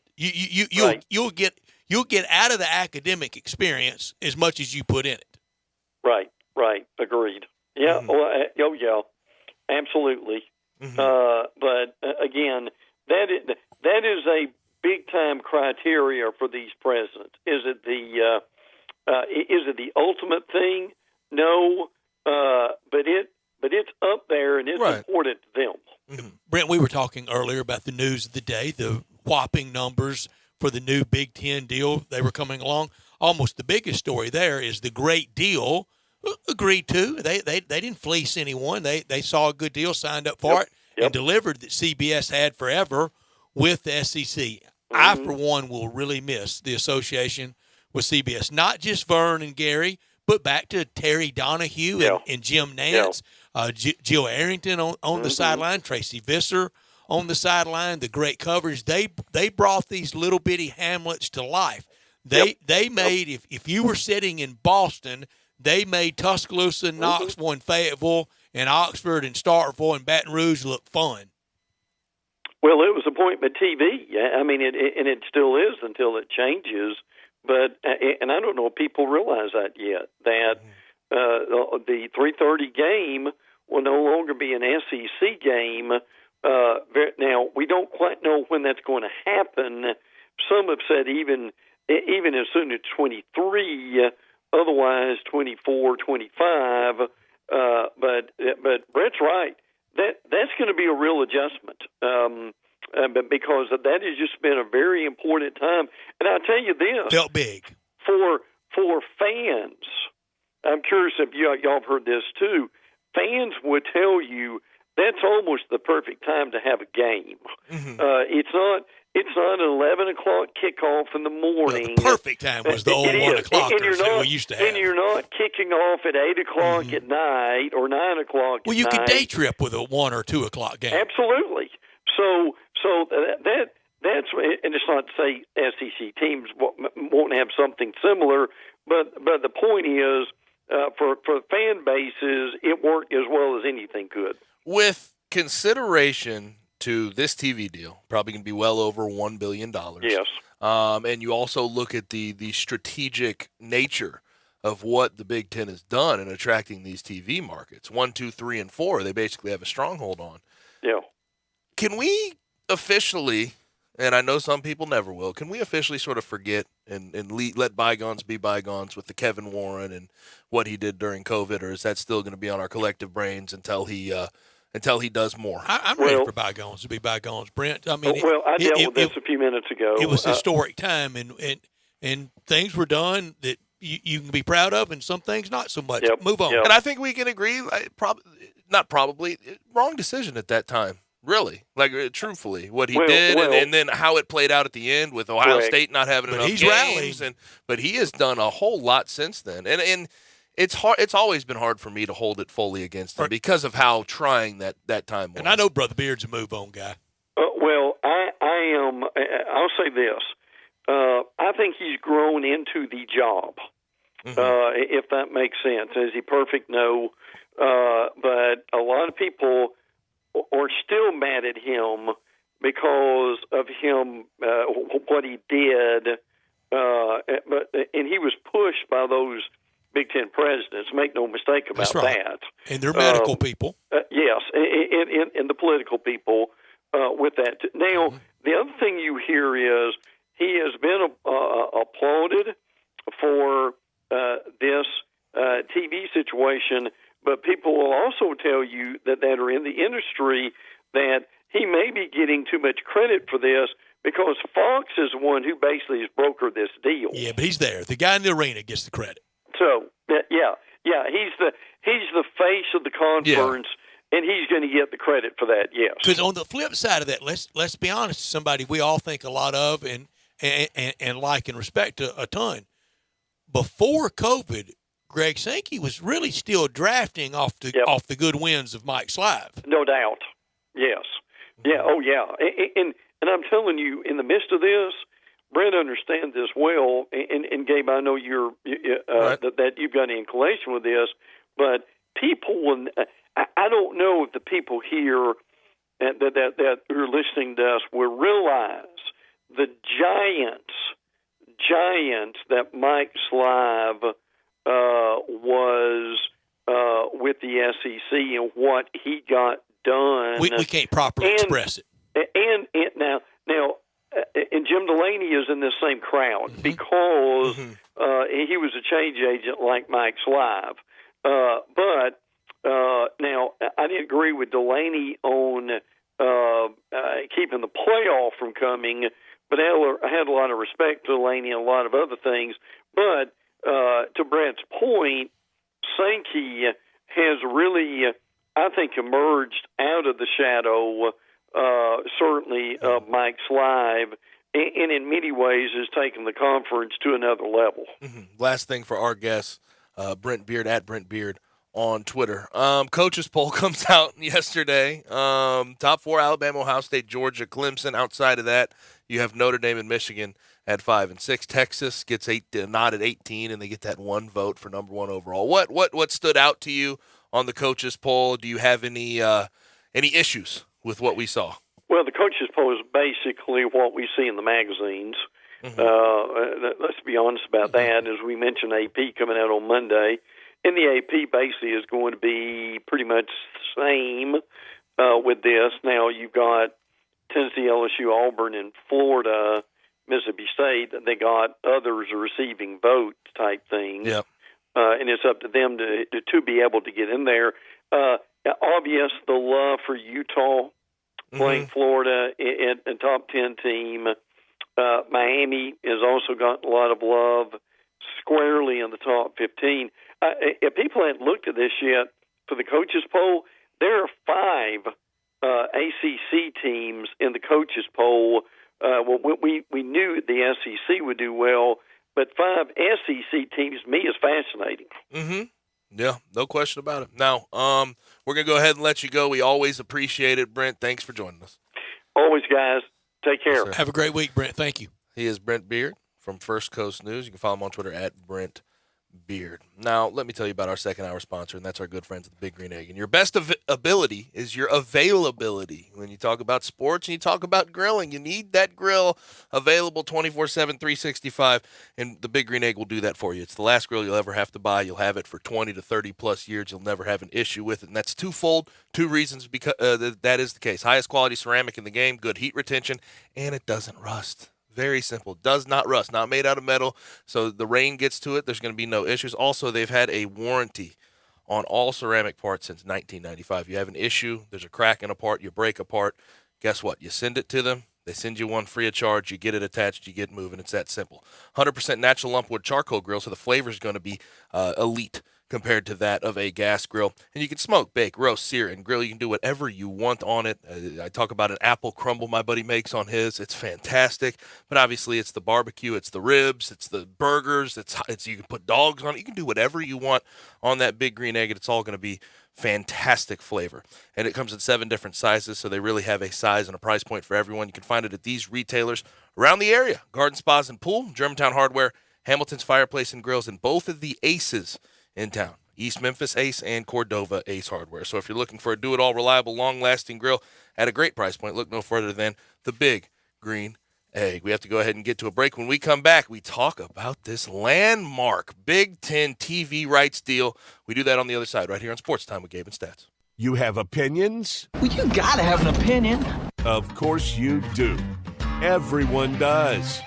Hit us up on the AutoZone listener line, 360-8255, 360-8255. Are you tired of living paycheck to paycheck? Do you have nightmares about your finances? Are you struggling to save for emergencies? Are you wanting to buy a home and not sure how to get the funds to do so? Well, it's time to get a handle on your finances with a personalized session with Nicasia, your money coach and certified personal financial counselor with Tate Enterprise. She is available to help you create your vision of financial freedom. It all starts by booking your session today at NicasiaTate.com. That's NAKASIA Tate.com. In the alley since 1948, the world-famous Rendezvous.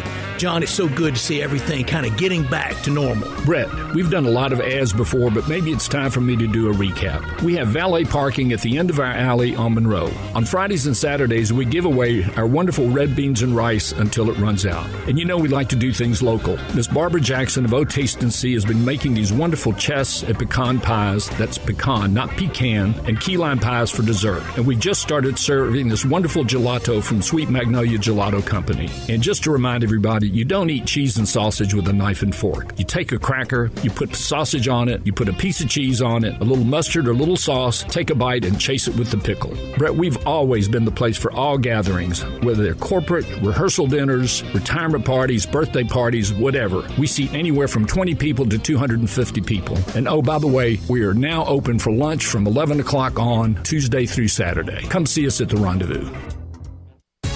Back to school shopping on a budget? Then Kohl's is the place to go. With the extra 20% off, I got my kids activewear for under $9 and jeans for $14.39. Plus, I found 2 for $20 character tees and got $10 off as a Kohl's Rewards member. More style and more savings? Check and check. Select styles, 20% offer ends August 14th. Some exclusions apply. See store or Kohls.com for details. I love how Memphis loves golf, even city government. Overton Park is getting redone, Pine Hill is being completely renovated, and Fox Meadows is getting new greens. Public golf has never been better. There's a new app for your phone, Memphis Public Links, where you can make tee times, view special offers, get tournament information, find out the latest golf news, and virtually stay in touch. You can download it at the Apple App Store. There are several new golf tournaments this year, including the Mayor's Cup, and there will be a Player of the Year based on performances throughout the season. You can't beat Memphis golf. Galloway is in perfect shape. Audubon, right in the heart of the Poplar Corridor, is a true test of golf for any level of player. The city has invested in public golf like never before. So, if you haven't played a city course in a while, try it. I assure you, you're gonna love it. Memphis Public Links. I often say they've set the bar for the way car business should be done at Homer Skelton Hyundai. You know how close that is. It's right there at Highway 78, Lamar Avenue, and Craft Road, the very first exit in Mississippi. I say it because they always come up with new innovations. And right now, when we've had all these shortages on new cars, Homer Skelton Hyundai is always going to come through for you. You won't pay more than the sticker price for a new car at Homer Skelton Hyundai. That's Chris True's pledge. You'll never pay more than sticker price. Those other guys, they could charge you a whole lot more for that new car because they know there's a shortage. That never happens at Homer Skelton Hyundai. That's part of the philosophy and the team that's been together for about 15 years now. You want the best of service? You want the best of products? It's the combination and the trust you'll always get from the best guys around, Homer Skelton Hyundai and Genesis of Olive Branch.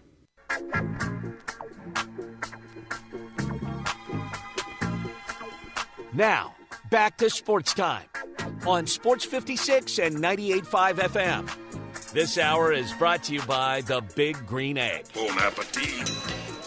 Here once again are Gabe Kuhn and Brett Norsworthy. Papa was a Rolling Stone, but now I got Rolling Stones in the bezel. Ice. Mama at home all alone, hustling, trying to keep this shit together. Mama. Young smoking on gas, I'm living too fast, my foot on the pedal. If I go You're back in Sports Time, Sports 56 with Gabe and Stats. I'm Gabe. He is Stats. Our listener line is 901-360-8255. Hit us up. Let us know what you think about this new deal. Big Ten finalizing media rights deal with Fox Sports, CBS, and NBC. First time in 40 years, Big Ten football and basketball will not be on ESPN.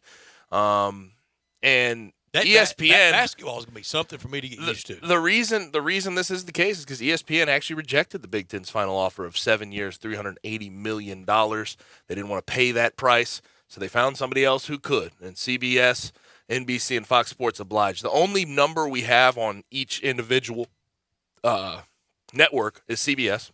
They're expected to pay $350 million per year for the 330 Big Ten football games and some basketball games. And then we're going to see the SEC off CBS in 2023 because they were not willing to pay as much for the SEC. But this is really like we're having network wars in a lot of ways. This is what this is going to become, and right now, Fox Sports, CBS, conferences, Fox networks, Fox Sports, CBS, NBC attaching themselves to one power conference, ESPN, ABC, Disney, the whole nine yards attaching themselves to the other one, and this is going to be something we have to watch going into the future. And I'm curious how this figures itself out. Could be the Fox conference and the ESPN conference. Yeah, and I was thinking about this too. Imagine, noon. You're going to have Big Ten on Fox, 3:30 Big Ten on CBS, 7:30 Big Ten on NBC, or whatever it is. A year later, ESPN will have, at the same times for football season, noon SEC on ABC, 3:30 SEC on ABC or ESPN, the 7:30 SEC on ACC or ESPN. It's going to be all of them are going to be boasted. If they beat the other in a ratings situation, it's going to be a ratings off for years to come. Every single week, it'll be a discussion point. And which one, if either, will be the first to really take on the NFL on Thursday night? Yeah, I don't know. You don't want to take on. Do you really? And Thursday night used to be a college football night. The NFL just snatched it up. Said it's ours. Do you really want to compete with the NFL on anything? Do you want to run a game alongside? I don't, but maybe network over streaming. I guess. Over Amazon. Yeah. But I think a lot of people have their stuff built into their TV. I'll tell you this: I have a Roku at home that I enjoy a whole lot. It has Amazon on if I want it. I don't have an account or anything, but it has Amazon on there if I need it. So I don't know how much that will really come. Y'all know I'm gonna walk in here one of these days and go, "I've done it." And now that you've switched, Roku, Hulu. Roku's easy to use. I gotta be honest. And the smart TVs, very simple. Now you have to have two remotes, which is usually, isn't that funny? Two remotes is usually like a non-starter for some folks. I want a universal. There's a lot of remotes now. Yeah. TV's gotten very complicated. I mean, once you hook up your Roku, usually you can just use the Roku remote.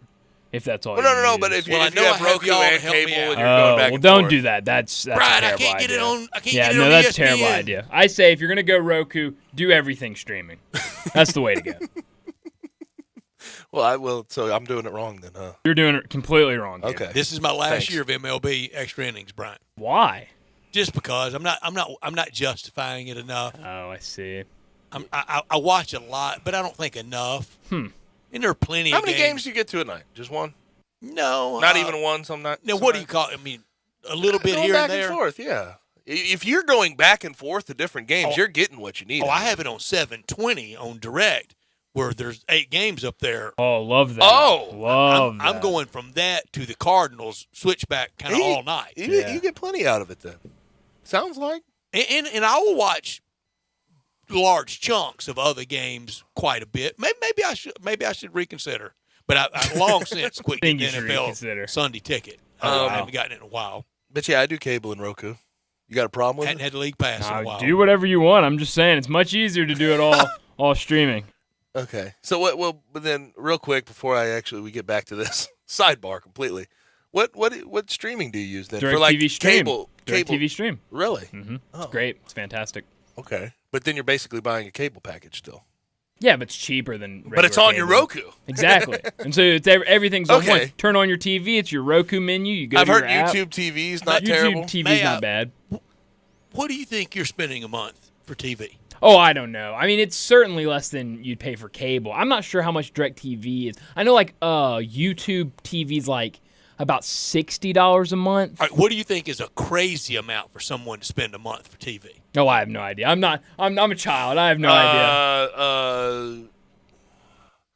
I think for just TV, and this is not like cable package with Wi-Fi and everything else. No, like, but you're just getting cable. a lot of channels. Just cable. Oh, getting a lot of cable just for cable.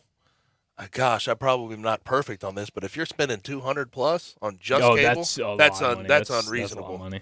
But that would be your biggest packages at most places. That's where I'd I am. imagine. What? That's where I am. Okay, I think that's unreasonable. 200 direct. But you have extra innings. About you 70. spend, That's right. About 70 a month on cell phone. Right. And about 63 a month on home Wi-Fi. Right. So 133. Well, no, but I was doing $335 a month. Okay, so that's including Wi-Fi. Yeah. Yeah. Okay. I mean, I'm right there, $230 to $250 Yeah, that's for not too everything. bad For everything. For everything. And that includes streaming, because now a lot of cable packages give you streaming. I mean, I got a cell phone down to $67 a month. Wow. And that was just begging. Yeah. But no, if you're paying over $200 for cable in itself, I think that's. But if you have a bunch of add-ons, it is what it is. And if But you, the only if you're add-ons, fine- extra innings. No Okay. Sunday ticket. Yeah, never mind. It's probably a little much. That's a little It is much. what it is. Hey. I do All right. all the sports add-ons. Yeah. But I do them on the side. I do like MLB.TV. Yeah. Sunday Ticket Online.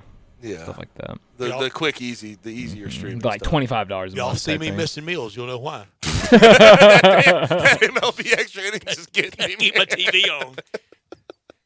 And just cut MLB. Do you have to do like a Cut year the cord. contract with it? No, it's year to Okay, year, MLB. It's year to year? Yeah. Oh, okay. Not month to month, so you can't just cut it off. No, it was billed month to month, and this month is the last like $28 hit. Right. But yeah, back to the original. I just can't imagine that the college football Thursday. I don't think that even with streaming on Amazon, I don't think they're What gonna about be a able to steal. Friday package?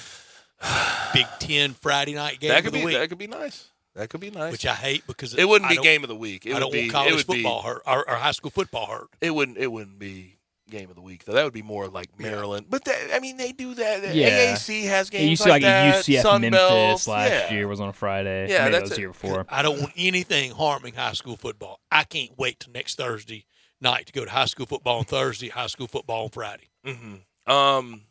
But I was thinking about this. Back to the Big Ten deal. I may ruffle feathers with this, and I think it's just obvious, sort of what we're looking at. It's reasonable, overly reasonable, to think that the Big Ten is a more attractive TV partner than the SEC. I think that's the truth. Just because of the markets. just from a TV standpoint, and the markets are ridiculous, and it's coast to coast. I mean, the amount of people they're going to attract, and plenty of intensity. Yes, I mean, yes. we're not talking about passive viewers here. The SEC, and I understand how much of a power it is in football, and I understand that there's still a lot of people that consume SEC football outside of the South. Mm-hmm. I'm aware of that, but it's substantially more regional than the Big Ten, and I don't know how arguable that is. Now, once we get to the national stage and of the college football playoff, and you see Alabama winning national championships, that's the national story. I get that, but there's way more coverage of the United States when we're talking about the Big Ten. It will be from Alabama's L.A. been a to national New brand York to Philly for to 100 Chicago. It has been. No, I understand that. I'm not saying that, but there's also national brands within Big Ten. But everybody else hadn't been. I'm talking about the conference as a whole. The Big Ten is substantially more USA-wide, more country-wide than what the SEC is right this second.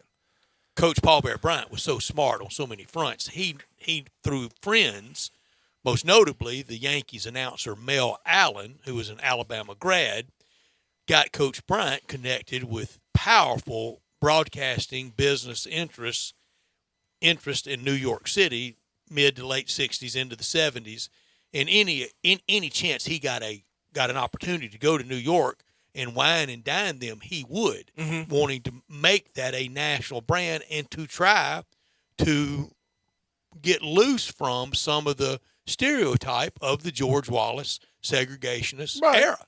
He would use any reason to go to New York, and everything I've ever read about it and every story I've been told about it, he would go to New York and he would just kind of rule over those TV, ad, honchos, executives, media types, and they would go to his favorite restaurant was a famous Italian place called Patsy's in Manhattan, and that's where he put Alabama football on the national map. Mm-hmm. And again, they're a national brand, and they win so much that they continue to be a national brand. That's not the argument I'm making. I'm just saying from a conference standpoint, the Big Ten just stretches so wide now with the addition of L.A. But after Alabama, who is a national brand in the SEC? Who can go see the Shining Sea? I mean, right now, Georgia. Right now. Right and now. We'll see if they can sustain that. It might be one of the newbies. Florida had its moment. As much as I don't like having to admit it, Texas and Oklahoma, but then USC and UCLA are going to join the Big Ten. And I'd say Michigan and Ohio State already sort of have that national brand recognition. But I don't know that LSU has Penn been State, national. Penn State, arguable for sure, too. National. So For like, sure. there's just I can see where TV execs see this conference and they're willing to fork up more money. I mean, Auburn, to go Mississippi afford State, it. Arkansas, Ole Miss, Missouri is not. Mm-hmm. But again, you had Texas and Oklahoma. You're right there. I mean, you're fine. But I still wonder. I want to see because the SEC is going to re-up. You know the answer to this. The SEC is leaving in the 2024. Notre Dame. Yeah, that would be. But that makes you. But then again, Notre Dame, I think, has more ties to the Big Ten. Because if they join the Big Ten, and academics matter to them. yes, and those gets lifted up. And I think Notre Dame also academics matters to them. So the conference they want to be aligned with, I think they care about the Probably needs to matter. academic standing of that. But for the Big Ten and for Kevin Warren to go get number 1 market, number 2 market, number 3 market, number 4 market, New York, It's LA, impressive. Chicago, Philly. It's just a lot more strategic in the realm of realignment than we've seen in a long time. And it was part of his rallying. Yeah, it was. He It needed really it. was. This portion of our show brought to you in part by Jason's Deli. And Jason's Deli with us at SEC Media Days, with us this week at the golf tournament. And we appreciate them. And we know you appreciate them as well. All the great locations like Ridgeway Road, Poplar and Highland, Olive Branch, and Cordova, and all the variety. Breakfast, lunch, supper time, they have it for any occasion. Whether it's 5 or 5,000, they have a variety of delicious choices for breakfast, lunch, and all-day meals just for you. Check out the most popular choices online as well. Whatever you choose, you can always count on low delivery fees. Call the local deli for details, vegetarian and gluten-sensitive options. All the summertime and into the fall catering favorites. When we get into the fall, I'll be talking a lot more about the great chili at Jason's Deli. All the foods are free from dyes, artificial trans fats, and flavors. All good and good for you. Wholesome food forever. It's a family thing at Jason's Deli. Again, the locations, Ridgeway Road, Poplar and Highland, Olive Branch, and Cordova, and all those locations. Wrap it up with the complimentary ice cream. Catering anytime, anywhere. And that great salad bar inside, over 30 items to choose from. It's all about choice at Jason's Deli. You can build your own sandwich via the build your own selection. All the salads, all the soups, all the breads, the cheeses, the spreads, all so good at Jason's Deli. One close by to you, and we thank them for their confidence in us. Again, check them out online at jasonsdeli.com. Back to wrap up the 4 o'clock hour next. We have some NFL news notes to get to right here on Sports Time with Gabe and Stats. Start your day with Sports 56 Mornings with Greg Gaston and Eli Savoy. Weekday mornings from 7 to 10, right here on Sports 56 and 98.5 FM.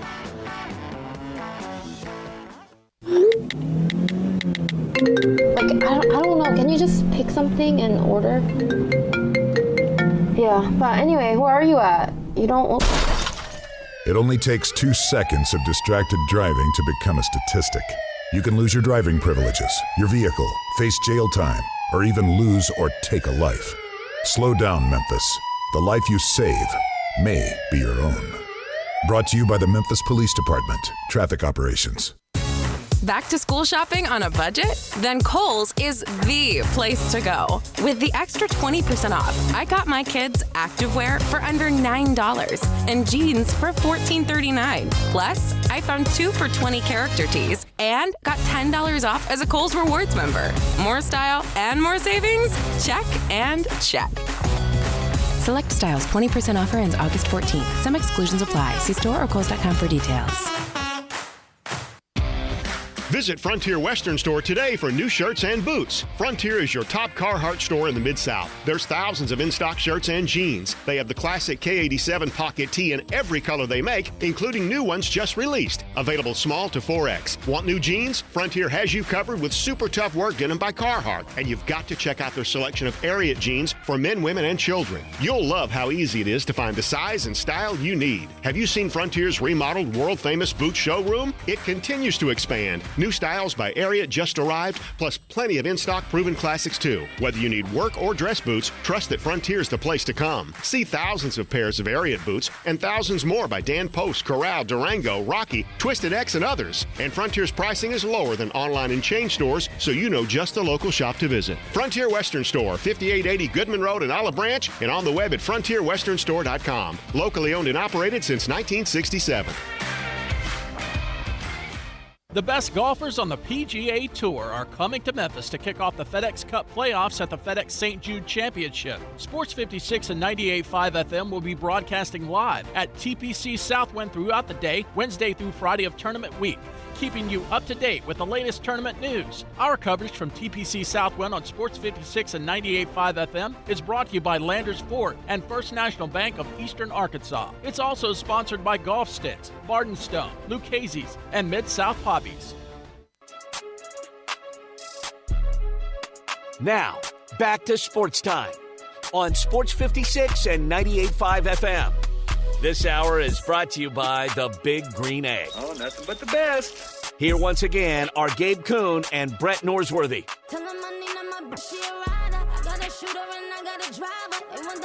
Back rolling, Sports Time on Sports 56 with Gabe and Stats. I'm Gabe. He's Stats. Listener line is 901-360-8255. We have a couple of texts here. Somebody asked, will the SEC get to renegotiate their contract with ESPN and ABC when Texas and Oklahoma join the league? No, it is what it is. I think they sort of split the pie up. Yeah, however many ways you want to. That's how that's going to be. And someone else suggests, well, first of all, they say YouTube TV is 72 plus additional add-on services, same price as cable, they say. And then they say someone needs to show Brett how to use a burner laptop full of viruses and an HDMI cord. I pass. Get some crack streams out. Crack streams out. SportsSurge.net. Whatever I can do to prevent any ED emails coming to me. That's fair. Wait, those don't come to you off top? Junk mail's crazy. Come on now. They come to me. Yeah. I can't stand all this spam. I can't stand it. Yeah.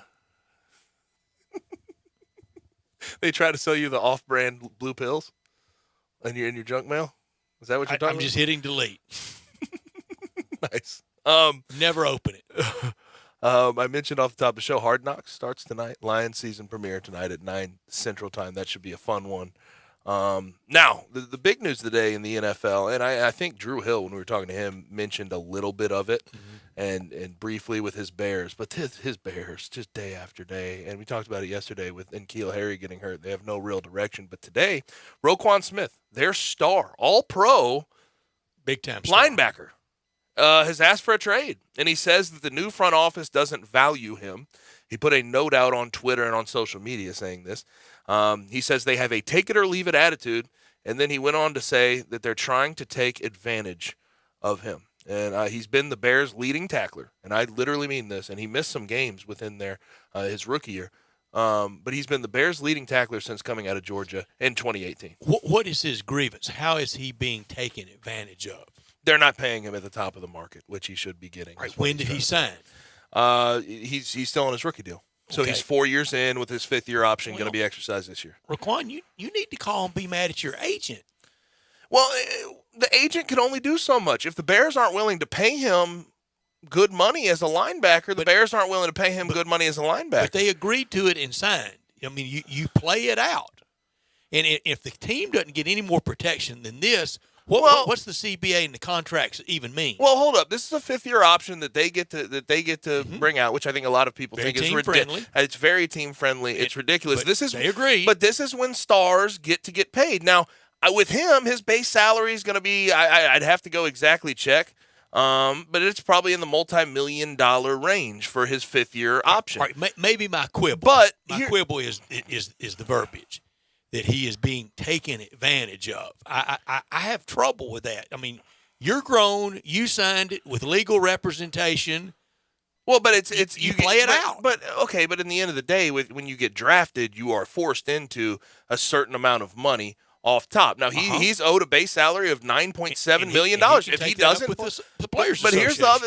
And it is a double-edged sword. What you're saying, if he decides that he doesn't want to play this year and holds out, guess what? He doesn't make any of his money.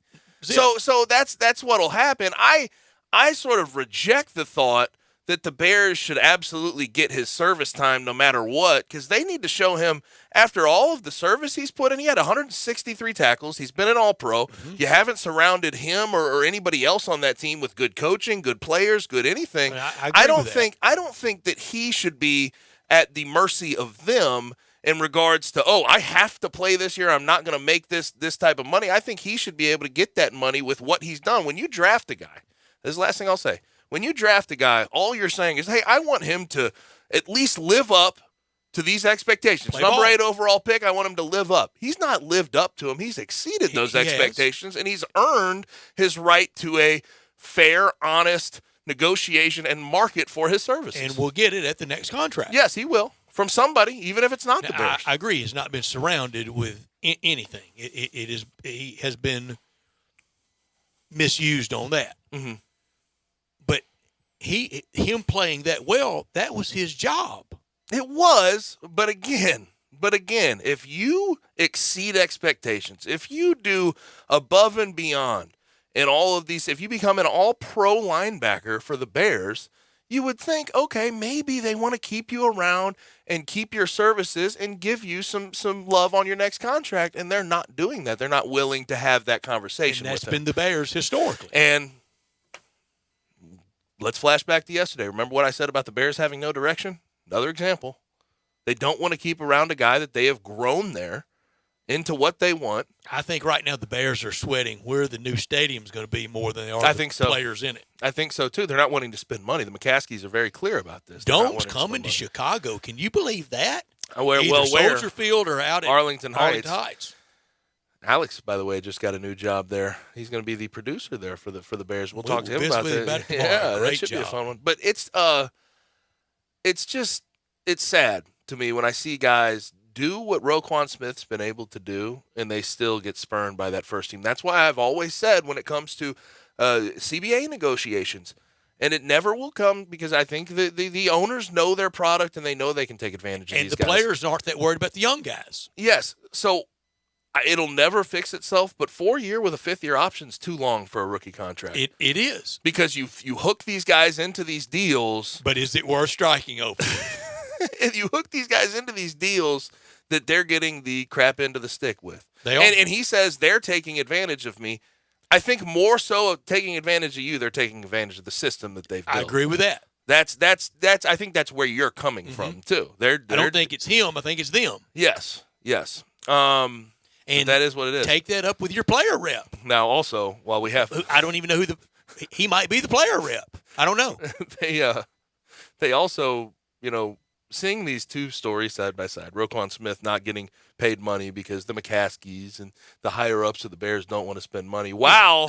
All the while, The sale is done. The sale is done for the Broncos. $4.65 billion today to Rob Walton. The group led by Rob Walton marks the official end of the Bowlen era in Denver, and it is a new all-time high price paid for any sports franchise. So all these owners, all these front office members, all these people in the higher-ups of all these franchises are not struggling. $4.6 billion.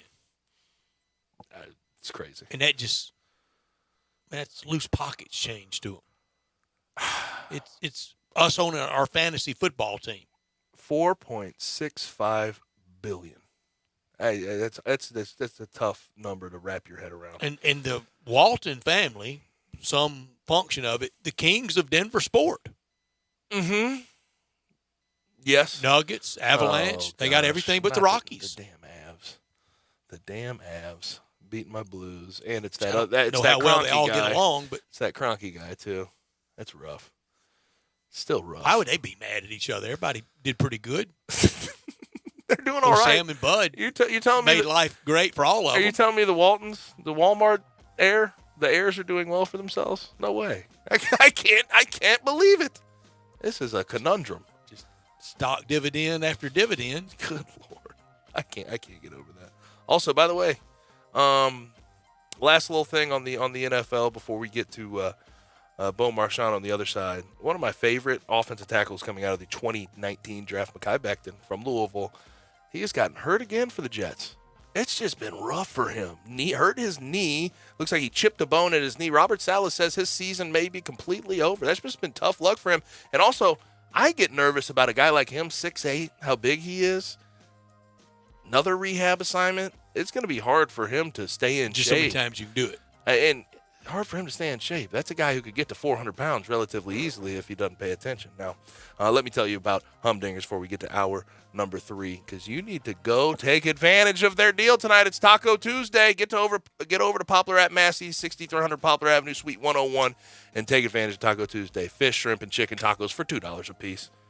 Yeah, you heard me right. $2 a piece. Get over there and take advantage of that because they're so good. You can get the piri sauce on them. You can get some add-ons, some additions. There's cheese. There's lettuce. You can get whatever you want on those tacos. $2 fish, shrimp, and chicken. Also want to point you in the right direction for meal prep potential.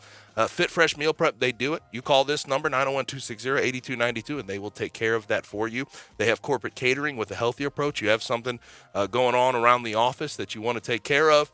You can get it done, and you can do it good on the wallet and good for your health, good for you. They have shrimp and grits as well that they've added to the menu, and I have to point out, we have Taco Tuesday tonight. Again, fish, shrimp, and chicken tacos for $2 a piece. They have fish and chips on Friday for $8.99. That's a fantastic deal, $8.99 for fish and chips on Friday. But get there tonight for those tacos, 6300 Poplar Avenue, Suite 101. Call this number to place your order, 901-260-8292. Get you some Humdingers tonight. Now let's go ahead and get to hour number 3. And we started talking some NFL. We have to rank some AFC West quarterbacks. We do that with Bo Marchand.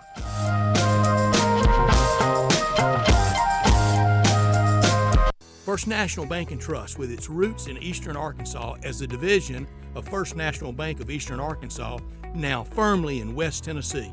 Eastern Arkansas's largest independently owned bank now in West Tennessee.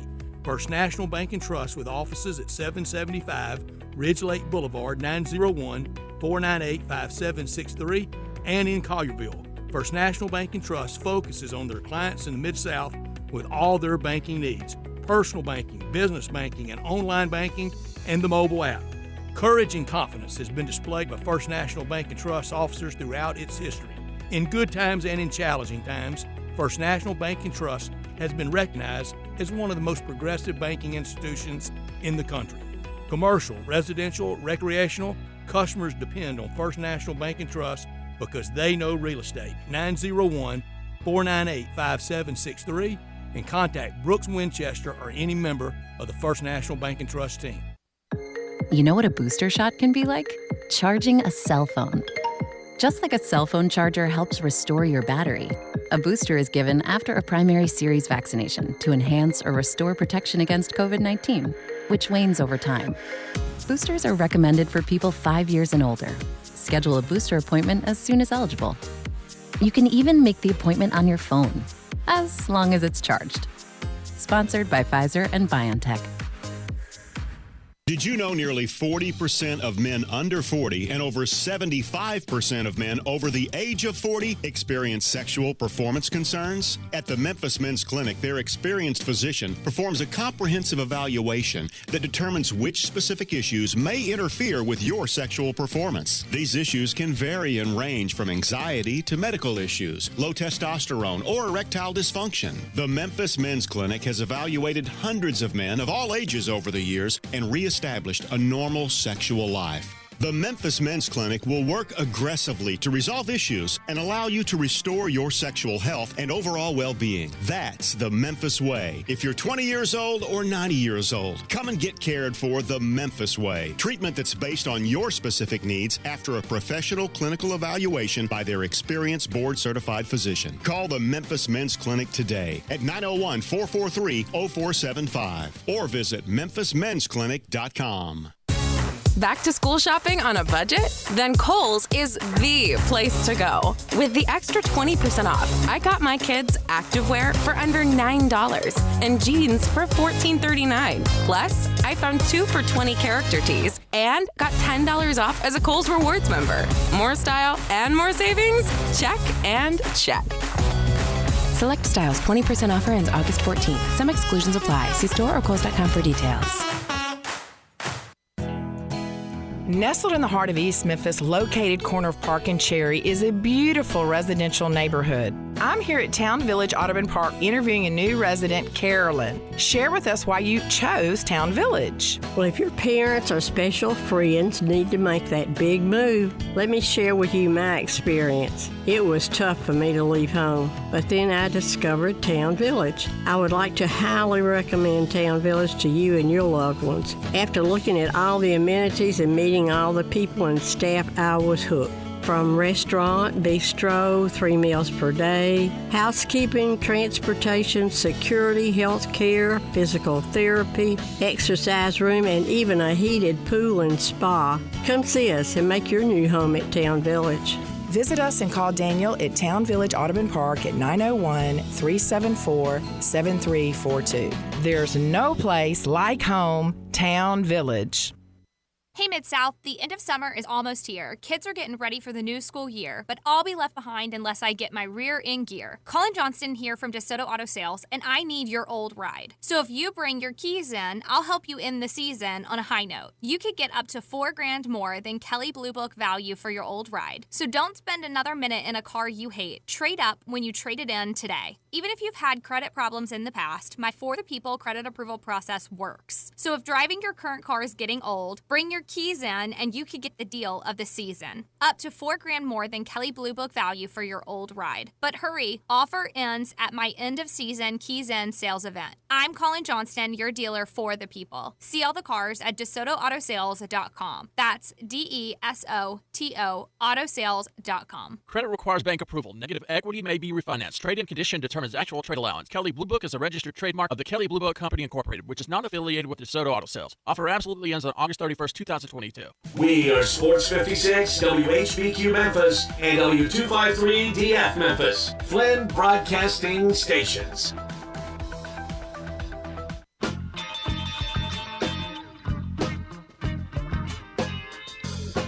Now, back to Sports Time on Sports 56 and 98.5 FM. This hour is brought to you by DeSoto Auto Sales. You drove it, you love it. What more do you need to know? Here once again are Gabe Kuhn and Brett Norsworthy.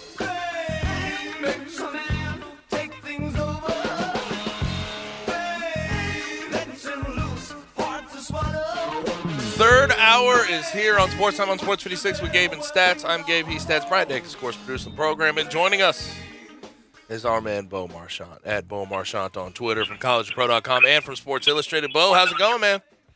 It's going great. How you guys doing today? Good. Camp's rolling, isn't it? Yeah. I mean, everything's rolling. Hall of Fame is under our belts, and, we get a full slot of preseason football this week. So we get to see some starters. We do. We get Thursday, Friday, Saturday, Sunday football this week. And, Bo, I want to go back briefly to last week in the festivities. And I didn't catch this on the day they were elected. I didn't catch it in the run-up. I caught it from I think Willie McGinnis, and it was nice of him to say about all the players that were inducted, not Dick Vermeil and some of the veteran presidents, but the like Boselli and Bryant Young and the players, et cetera. They were all players that had been passed over at least once by the Hall of Fame committee. None of them were first-time inductees. They kind of had to have their career, bide their time, and finally get in. And I think that made it really special that they all had that in common. Yeah, I didn't know that. It was, we all know it was a blue-collar class. None of those skill position guys that we're accustomed to seeing. There wasn't a Peyton Manning. There wasn't a Jerry Rice in this class.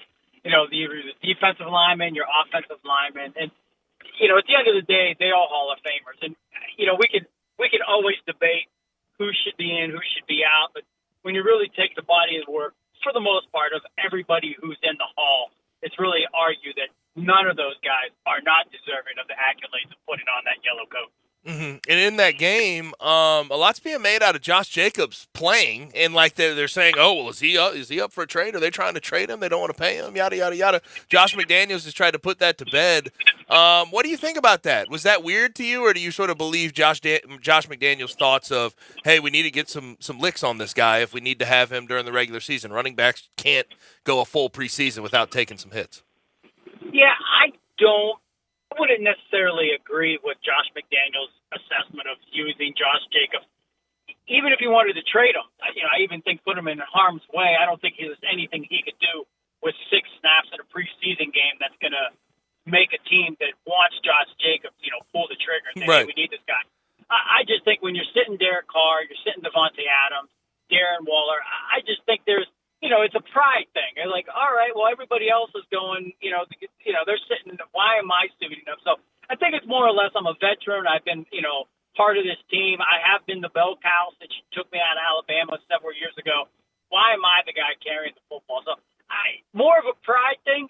We never know what the coaches really think internally or what their intentions are. But at the end of the day, my pride would be hurt more than anything about Jake. Hey, that's a great point too, because there were times at the University of Memphis where it's like we'd be up 55-0, and maybe we'd have some guys older than me that got out of the game earlier. I'm still in the game. I felt the type of way about that. I like the point you're making there, but I also don't get the thought behind people making it a trade request, or not a trade request thing, but him being on the trade block, because Josh Jacobs, based on what I saw from Josh McDaniels in that running game, and now they have Zamir White, they added name slips me right this Kenyon Drake last season. Great roster. It looks like the Raiders can be very, very deadly on the offensive side, because we know about Devontae Adams, Derek Carr. They're going to be able to throw the ball, but they're going to be able to run the ball relatively well this year as well. Yeah, and if he takes any of the philosophy from how New England did things, yep. I mean, we know that they had a staple of running back, that it wasn't, and we didn't know, it could pick up, even look at your Ramondre Stevenson, you got Damian Harris, Brandon Bolden is no longer there, but he was there. So they have so many bodies there that, I think if they elect to kind of use a committee backfield, which they did in New England quite a bit, you can just kind of see that. By the way, Brandon Bolden's a Raider, isn't he? Yeah, exactly. He took it with him. Yeah. Nice. They got Britton Brown. I think they took the UCLA. I think they took him in the 6th or 7th round, a big back. Who knows if he'll make the team, but nonetheless, another drafted running back. They took Zamir White and Britton Brown. So, when you address the same position, especially running back in the class where it's so devalued, it just kind of shows you that they really want to emphasize that running game. But we've been ranking quarterbacks on Tuesday since Tuesday, June 28th. We have the West to go. We have the AFC West today and the NFC West next Tuesday. Then so that'll be the 16th next week. On the 23rd, we will pick the AFC for the playoffs. On the 30th, we will pick the NFC. And then on Tuesday, September 6th, it's game week. We'll be talking about week 1. In fact, that day will be 2 days away from the Thursday night opener featuring the champion Rams. Today, in this AFC West, out of those teams, out of Vegas and the Chargers, Los Angeles Chargers, Kansas City, the Broncos, that division, they hate each other. But these quarterbacks, this is stellar. This is the top of the class. this when we were texting earlier, Brett, I told you this is hard. I don't think there's any wrong answer because I think they're so closely contested.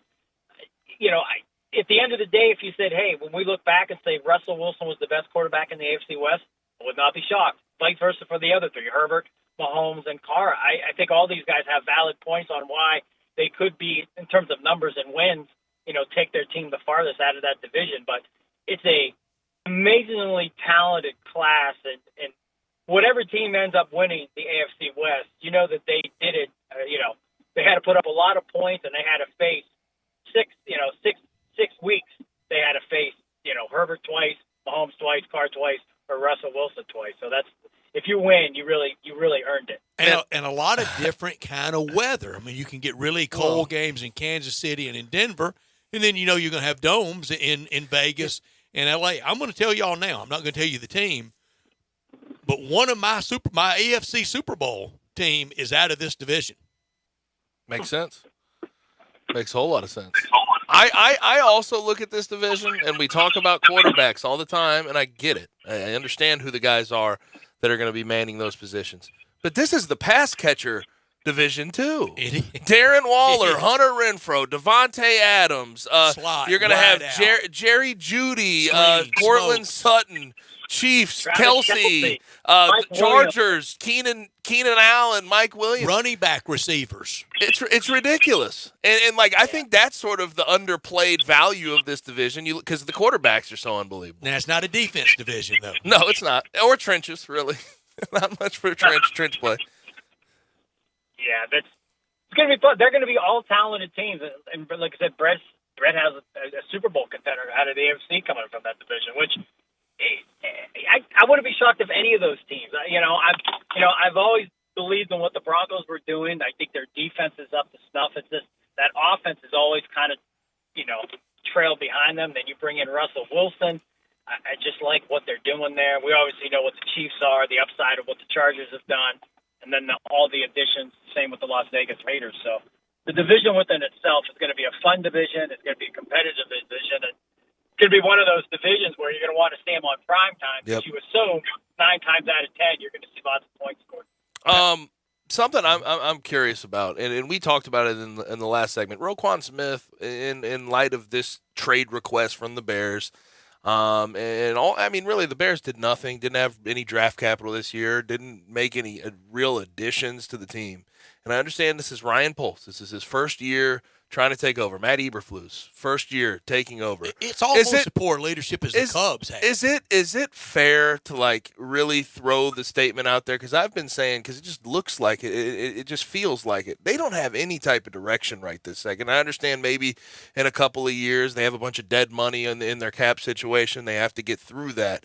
But this year they look like one of, if not the worst roster and management, everything else. They look like one of the worst teams in the NFL. Yeah, and Smith, he's a beast. You talk about a guy that mans the middle of the defense. A few do it better in the league as we stand today. But he's in camp, and it just you wonder what his he's with his teammates 24/7 right now. So what's his mindset? Amongst his defense teammates behind the scenes. And I don't know if it would be that good with the new GM and the new head coach. You think they would kind of maybe try to set a precedent where, hey, we're going to try to say, hey, we're going to take care of the guys that we believe in. And the way the market goes, sign him now because in 2 or 3 years, if he's still on the team, you're going to probably pay him $3 or $4 or $5 million more than what you owe him now. So I love Roquan Smith. I think he's a fantastic player. Part of that defense, and we know that the Chicago Bears have been a franchise that have had that long history of fantastic linebackers, and he's kind of carrying that on. So at the end of the day, you hope it gets done. But having him in camp, like these hold-ins, that's the new term we like to use now, the hold-ins instead of the holding outs because they are at camp. You just got to wonder maybe he's happy, maybe he's going to meetings, maybe he's talking to his teammates saying, I love it here, but if you're another Chicago Bear and you're looking at Roquan Smith and what he means to the team, and they're kind of hesitant to, give him that bump, you got to say, well, where am I at? Where am I going to be at in 2 or 3 years? Especially, again, going back to the new GM and the coach. Like, look at Omar Kuhn in Pittsburgh. they're shelling out money. They have a little bit of money to spend, but, big money to Chris Boswell, big money to Mika Fitzpatrick, money to Deontay Johnson. So, they're spending, and it's, I think, under Kevin Colbert, they're a little bit more frugal with their cash, but they didn't have it to spend. But nonetheless, I don't think we've ever seen an offseason in Pittsburgh where they've kind of shelled out, TJ Watt cash and just kind of spreading the wealth around, if you will, to say, hey, we're going to keep these guys in-house and we're going to pay them very handsomely. Bo, I'm going to go full conspiracy here with no corroboration, no substantiation, nothing. Pure speculation. Sports Talk Radio at its very best. Nice. You ready?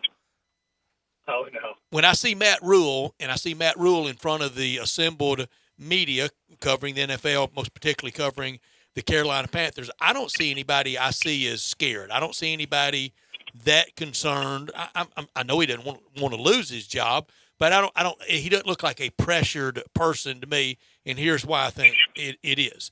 He knows that if at the end of this year, let's say they have to fire him early December, or they do it on that Monday when the hammer falls at the end of the year, he can go out there and get one of those great college openings in a blink of an eye. Yeah, he can. He has a good personality, but a couple times I've met him in Indianapolis. He just seems like that type of guy that comes home, comes over to your house on Sunday and you throw back a few beers and you watch the game. He just seems like, a guy's guy, just a fun dude to be around. I think you nailed it on the head, Brett, where we don't, at least right now, perception, outside looking in before the season starts, you start with quarterback. They got Baker Mayfield. Who knows how far they can take him? How healthy is Christian McCaffrey going to be? Seems like he's kind of lost that ability to be durable, banged up the last couple of years. And then you just look at the whole team in a nutshell. Some pieces on defense, but nothing where you're scared. And in a division where and Marquise Haynes hurt. And you got the Saints and Tampa, who I think are a little bit better than a lot better, if you will. I think those are going to be the two teams vying for the division title, and then I don't think I think it'd be rough for any one of those teams to get a wild card out of that division because I think that I think some of the other divisions are just more talented. But with that said, it's not a bad thing, and he might prefer to go back to college football. But hey, they started out hot last year, and then they went downhill. So. Yep. You never know. They could start out the same way and maybe continue that success and be that team, be the Cincinnati Bengals, the team that everybody picked to finish last and will and hold their, represent the AFC and the Super Bowl. You let James Franklin blow up at Penn State, and he would be perfect for that. If you can win it at Temple and at Baylor, you can coach. Yes. Yeah, I'm glad you brought that up. You really find out the resume of these guys where they go to certain programs and really put them on the map, where they have success from one school to the next. And, all these guys are going to start at a smaller school, the Urban Meyers, the Nick Sabans, all these guys. You kind of start somewhere small and you build it up, and lo and behold, you become one of the best, in the sport. Matt Rule's had his success, and we know that the NFL is finicky. Look at Chip Kelly. He's not, he won't be the first college coach if this is the case where, you did your thing, it wasn't the right fit, and now you're back on the sideline. Nick Saban, NFL. Yeah. And it didn't work. And, it might have, who knows. But, he might have not had the patience to say, hey, this isn't my thing, and went back to, and if you're Saban, you've had the success that you've had. Why wouldn't you go back to, even if he didn't go back to Alabama? I'm sure Saban would have had success at any big-time SEC school, any big-time Big Ten school. Saban would have said, hey, this is what I do, and, we're going to bring in the recruits, and we're going to win football games. He could win at Toledo, and he did. Guys, I hate it. I just sidebar. I hated playing Matt Rule coach teams. They were just so hard-nosed. At Temple, it was so tough. And even when they didn't have good teams, they were going 2-10, 6-6, the whole 9 yards. It was always going to be a relatively close game. Now, offensively, they were going to be bad, but defensively, they're going to hit you in the mouth more than anybody in that conference. And I saw some of that to start the year last year, but it faded away completely. Now, my question going into this year for the Panthers is, and it looks like Baker Mayfield's going to get preferential treatment through this whole thing, and I understand. You go spend money on a guy, just like they did last year with Sam Darnold, he'll probably be thrust in there quickly. But can Baker Mayfield save Matt Rule? Do you think that that's a possibility going into this year? I do not. I mean, if the Panthers have success, I don't think it'll be anything where we say, hey, it's because of the phenomenal season that Baker Mayfield was kind of, right. have unfolded. And who knows? I mean, remember, he is coming off an injury. We don't know. There could be lingering effects that that took some of his time away. He came into camp not late, but it wasn't like he's been there, all through spring, through OTAs and mini camp and leading up to training camp. So, he's kind of behind in terms of the terminology. Nothing that he can't pick up, but I just think to say, hey, Mayfield's going to come in here and this team is going to get rolling. We know the franchise, the face of the franchise is McCaffrey. If he's healthy for 17 games, obviously they will be more competitive than what they would be without him. I think it starts with McCaffrey, and then it just follows through. Just like in Cleveland, you got Nick Chubb, you got Kareem Hunt, you got arguably the best running game in the National Football League, and Mayfield couldn't capitalize on it. Yeah, that's true. I think you look at it in Carolina. How is he going to put that team over the hump if McCaffrey and company is not? And for the listeners out there, I mean, real quick, 5, 4, 3, 2, 1. Tell me 3 receivers that play for the Carolina Panthers, and people are going to be like, DJ Moore, Robbie Anderson. Yeah, he said, listeners, you got your PGA Tour card. You guys do sports talk for a living, so I respect you guys. Hey, but I will say, I think DJ Moore is one of the more underrated wide receivers in the entire NFL. That's a good wide receiver. Yeah. That's the sad thing. There's so many great players. I mean, like Terry McLaurin in Washington. Yep. If you put him in a real offense with a bona fide big-time quarterback. In Kansas City. Oh, gosh. Oh, yeah. There's guys spread throughout the league, all positions, where if they were kind of in the limelight on great teams or had a little bit more love, the exposure would be there for him. But that's part of, the city, the franchise, the winning record, all those things, piled up. And that's why we see some teams with, 19 Hall of Famers and some cities with 2. So it's just, you have a lot of things go right for you. Now for the hard-hitting questions in journalism. What do you think? What do you know about ayahuasca and DMT? Are you familiar? Or is it just Aaron Rodgers that knows about those things? Yeah, that's I don't.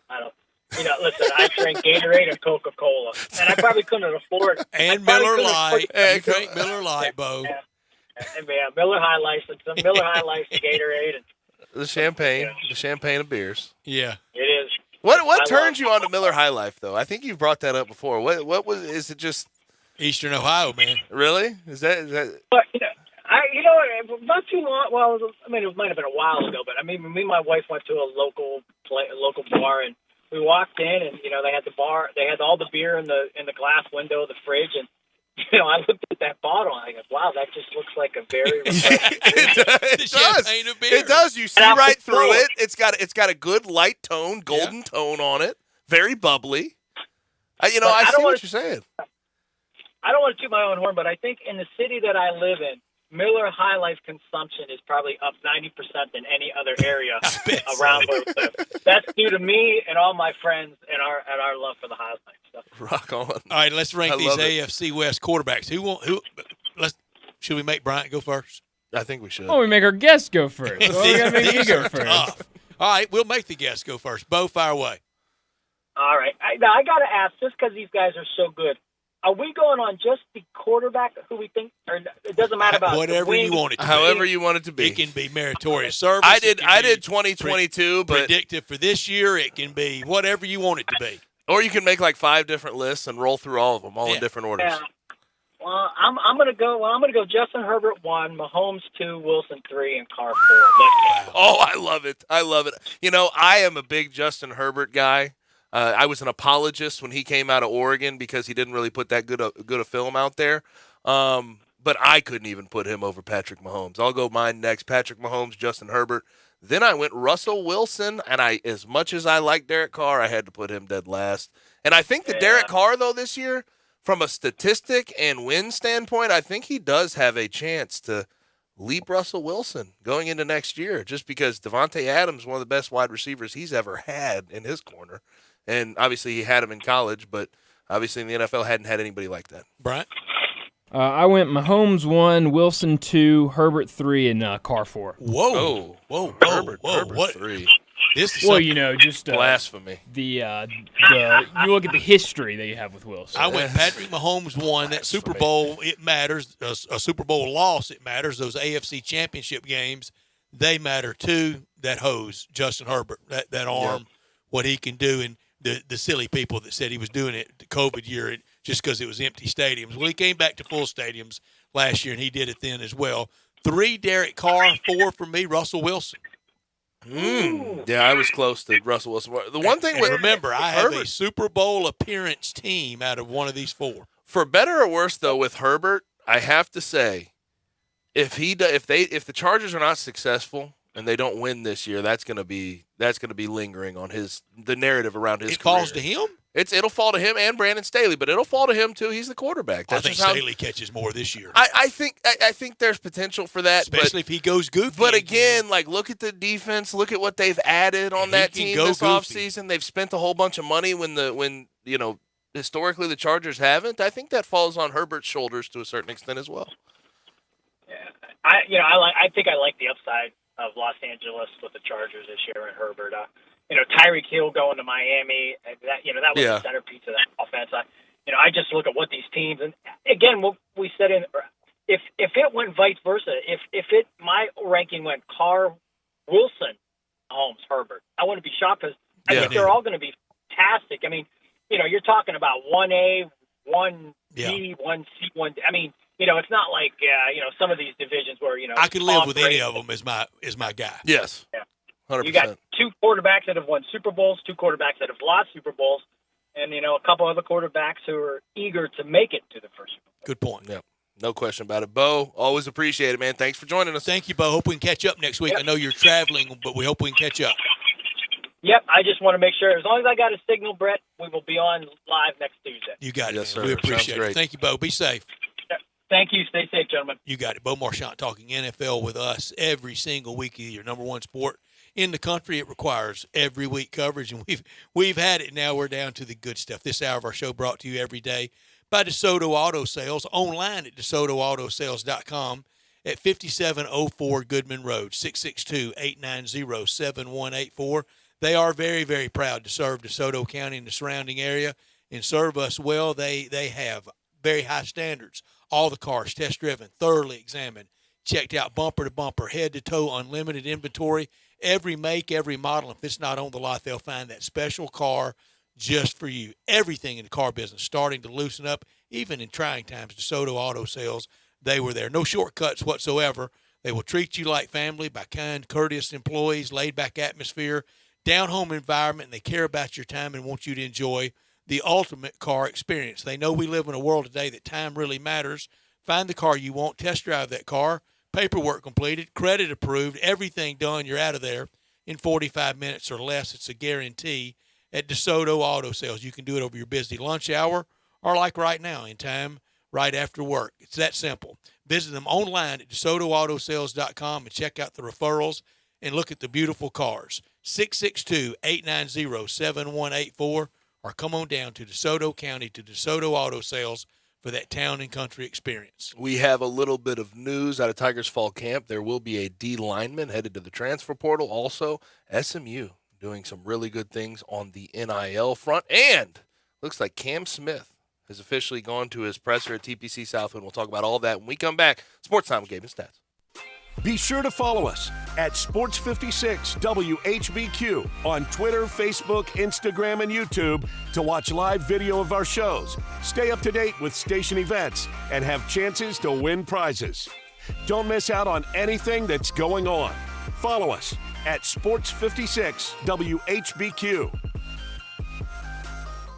Got chronic joint pain? Not having success with steroids, but trying to avoid surgery? Well, thankfully, there's a better way. And it's now available here from the medical professionals at QC Kinetics. Hi, this is Greg Gaston. I'm talking about new therapies, advanced all-natural biologics, regenerative treatments that can restore and repair damaged joint tissue, providing lasting relief with no drugs, no surgery, and no downtime. QC Kinetics is the nation's leader in precision regenerative medicine with over 100 clinics across America and literally thousands of satisfied patients. If you've got joint pain due to arthritis, knee pain, hip pain, shoulder pain, don't just think the old ways of dealing with pain are the only ways. You need to learn more about these new biologic therapy options that can change your life. Call QC Kinetics now. It's a free consultation with local medical professionals. Call 901-445-1010. That's 901-445-1010. QC Kinetics, 901-445-1010.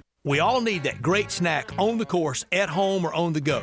Golf Sticks Pretzels Twist hits the spot. STIX. Go to golfstickspretzels.com and order now. The company is in West Point, Mississippi. Buy by the case, 3-ounce golf sticks, 12-bag count, 12 individual 3-ounce bags for $24. Buy by the case, 3-ounce case, 36-bag count, 3 ounces per bag, $42. In all the area golf shops like TPC Southwind, Spring Creek, Miramichi, Memphis National, Timber Truss, and of course at Old Waverly and Mossy Oak Golf Club with the company right there in West Point, Mississippi. Guaranteed a birdie in every bag. They provide a delicious, healthy snack for athletes, fans, and it promotes the great game of golf. Proven to be the best tasting pretzel, Golf Sticks Pretzels coated with specialty seasoning, paired with a buttery crunch that will power you through any season. Make it your second golf bag.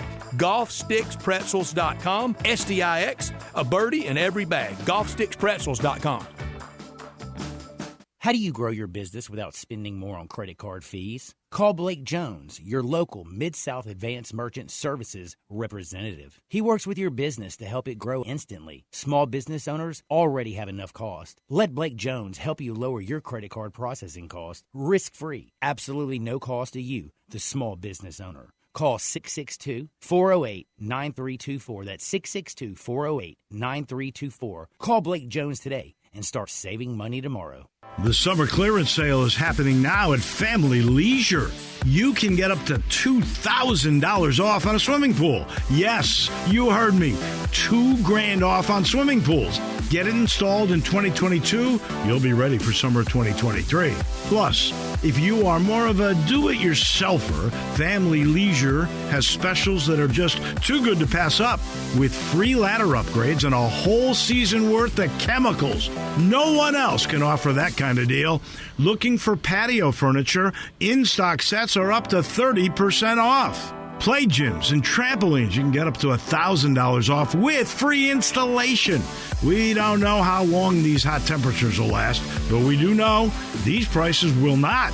So take advantage of the summer clearance sale. It's happening right now at Family Leisure. Family Leisure, Wooden Road at I-40, where family and fun all come together.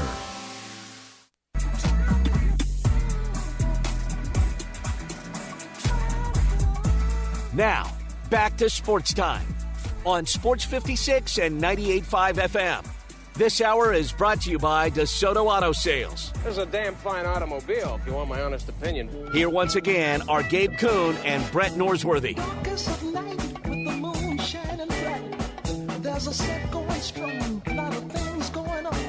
Me and Gabe talking the golf swing between the breaks. I love seeing him have the fever, Brian. You're bringing it right to the air, huh? Wow. Nice.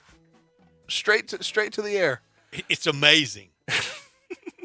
I never thought it'd happen. It happened. I'm proud of you, Gabe. It figured itself out. And you said, why are you proud of it? You couldn't hook one if you tried. Getting the golf bug. I couldn't hit a draw if my life depended on it. No, neither could I. There's no way. Good old power slice. How about that? Yeah. Mine's not that powerful. It's just kind of a little baby fade. Yeah. And I play right now. I'm playing old man golf because I can't swing hard. I'm not going to swing hard. I don't blame you. I'm not going to do that. And during the break, comfortable. I said, down the irrigation line is a great place to play golf. Just keep it straight. Yeah. Welcome back into Sports Time. Can't believe it. The show where we talk about our golf swings.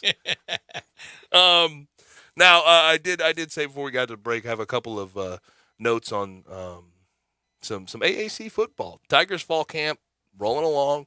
No real issues that I have observed or noticed yet. Great. No news is well, great. Well, no, there is one bit of news. Besides this, Mo White, who was a D lineman, played substantially the past 2 years, has transferred out.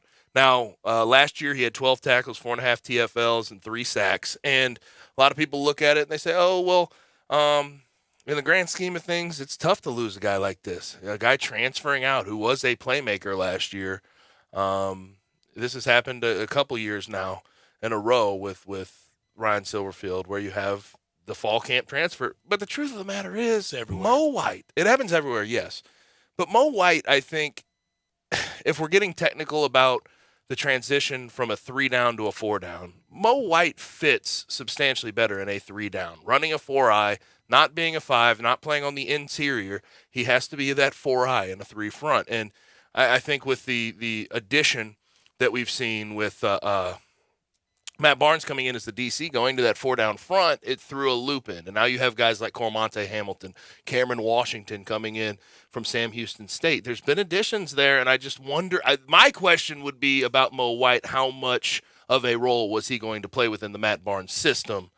And if that was the case, that he was not going to be as big a part as he has been with the 3-down systems that they have been running, I would imagine that's what led him to make this decision. And sometimes it takes 2 years or 2 recruiting cycles to really get your personnel up to the change. Almost invariably, if you were playing 3-4, you really didn't have enough linebackers. So then you go 4-3, and you kind of get short on linemen. Then it's almost like you never have enough of either. We were talking yesterday with Brad Logan, and through the years at Ole Miss, when kind of the word goes out, they don't have great linebacking play, it means they don't have any linebacking play. And that's the year you don't want to be in a 3-4 when you don't have any. But, I mean, you're talking about Mo White, 6'5", 290. He was perfect as a 3-down DN. Yep. That's what it was. That's why they brought him in and what they brought him in to play. And with a switching processing and switching thought, that's what tends to happen. What do they have behind him? Mm-hmm. Enough? We'll see. I mean, they did a lot in the transfer portal. They tried to bring in, like I said, Cameron Washington from Sam Houston State's going to play DN. Cormonte Hamilton, who's a D lineman that's originally went to Ohio State from Whitehaven. He came in and he's going to play some D end as well. They've tried to add some guys there. I know that Cameron Jackson has been a really big, as far as D tackles are concerned, he's been a big help in the interior. Switched his number, by the way, too. He was 98 last year. He's going to be 10 this year. So they have some guys up there. Mo White, losing him's tough because he's a guy who has experience. But my first thought was, a switch in philosophy is probably the biggest reason that led him to do this. Because a 4-down front doesn't really lend itself to his type of football and how he likes to play. And for as great as we feel about Seth Hennigan and the year that he can have and the balance the rest of his career, record setting that he I think he will have, the Tigers have to get some stops. And opening night against Mississippi State, I'm not talking about 3 and outs, but you got to make the Mississippi State punter appear. He's got to go out there some. And we always talk about the back end holding up, and they have some guys back there, Greg Rubin, Quindell Johnson, Rodney Owen, Savante Oliver. They have a bunch of guys back there who are comfortable, who have a lot of experience. So they need to lock up. But I think also when it comes to Mississippi State, you got to get pressure. You have to get pressure on Will Rogers, or it'll make the secondary look a lot better. Yeah, get pressure on Will Rogers. It'll make it a lot easier for everybody else. So and Will Rogers is one of those classic, just really heady ball players, almost eyes in the back of his head. It's hard to get to him. It's not physically imposing at all, but he's got all the attributes and makes that first guy miss really well. He kind of dodges and ducks that guy, and then he gets a pass off to a third or fourth check down. Mm-hmm. But you have to get pressure. You have to get pressure. I thought the Tigers did a decent job of that last year, whether it was a linebacker plug or a guy coming off the edge and eventually landing. But they did a little bit as that game wore on in getting after Will Rogers. They have to do it again this year. That was a weird game last year. It was start to finish. Yeah, the punt and everything else. But opening night, Tiger fans on third down, you need to throw a safety net around Austin Williams. He always has a way of kind of finding that softer spot in a defense and moving the chains for State. Austin. Oh, yeah. You said Austin Williams. You are correct. Yeah. I was confused there for a second. Jaden Wally's still there, isn't he? Yes. He's still around. Malik Heath's their big loss in the offseason. He is. Who played some, obviously, at Ole Miss. Jaden Wally's had a number change as well. Don't know what it is. I don't either. I But I don't saw have it. that off the top of my head. Also, SMU. This is a very interesting Stepping up. move. But the Boulevard Collective, which is their collective system for NIL, launched Monday. It'll be men's basketball and football players, but they will receive Sounds like each a nice clothing line, doesn't it? The Boulevard Collective. Well, Get your we're polos here. in the middle, in the heart of In Dallas, Highland Park. Yeah, What do you think right it's gonna there, of sound like? course. Yeah, exactly.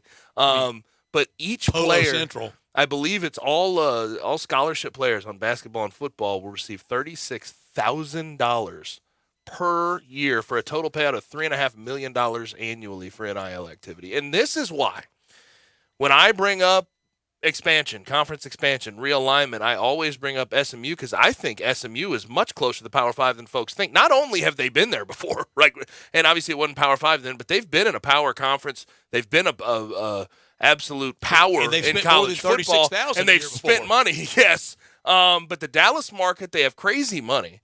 And you think about historically where they've been, this is really what they've done with the Boulevard Collective is a Power 5 collective system. And honestly, better than most Power 5s to give $36,000 a year to all scholarship men's basketball and football athletes. That's good stuff by SMU to try to keep up with the times. I think Irsay with the Colts. There's an NFL owner that's a big SMU alum, and There's a bunch of helps the football money out a lot. pushers. And I'll say this, Rhett Lashley, I don't know how he is as a coach. Like I've never really gotten him. You know, like he's the young offensive whiz kid. We get that. Well, we thought that. Right, but Coming like up with in Gus. Miami, it wasn't all that much, and like I don't know if I've seen all that I should see from him. But I'll say one thing about him: with the NIL and with who he is as a guy, he can recruit. And they've gotten multiple 4-stars. They got a 5-star last year. They've found a way to get that done. And I look around the AAC and I look at the Tigers. Got to keep up. Got to keep up with SMU. Got to make sure you can do something similar. You may not be able to do the exact same thing. What's the name of the Tigers Collective? Do they have one? I don't think they have a collective yet, at least on the books. I don't think they have that all figured out. But that's the point, is they need to compete because you have to keep an open mind with these things. And in the new AAC, it's going to be SMU. It's going to be Memphis at the top. There's a good one for the text line. What should be the name of the Tigers Collective? But it's going to be SMU and it's going to be Memphis at the top of the new AAC. You have to compete with them off the field and on the field. You got to win. You got to win being the new superpower of the new conference. The Yes. Tigers you I agree. can't seed football or basketball for a day. Got to go into this being the dominant force. Yeah. Now, you said it. Isn't it kind of funny to think SMU got the death penalty for this back in the day? What was it 87? 87, 88, somewhere in the Death 80s. penalty late in 80s. the 80s. First That's- season out I was mean- 87. Yeah. I mean, damn. That is kind of tough to think Well, back it was on. wild. 30 years ago, they got derailed. Yeah, go P. Rose on me about 35 years ago. I mean, let's get our math right.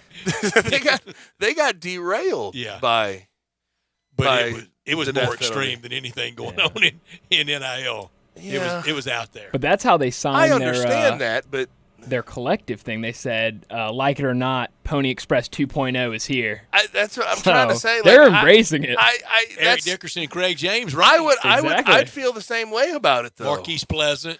It's like, damn, 35 years later, we're really here. Yeah. We Russell are here. Carter, the D lineman that was great with the 49ers, Olympic shot putter, I think.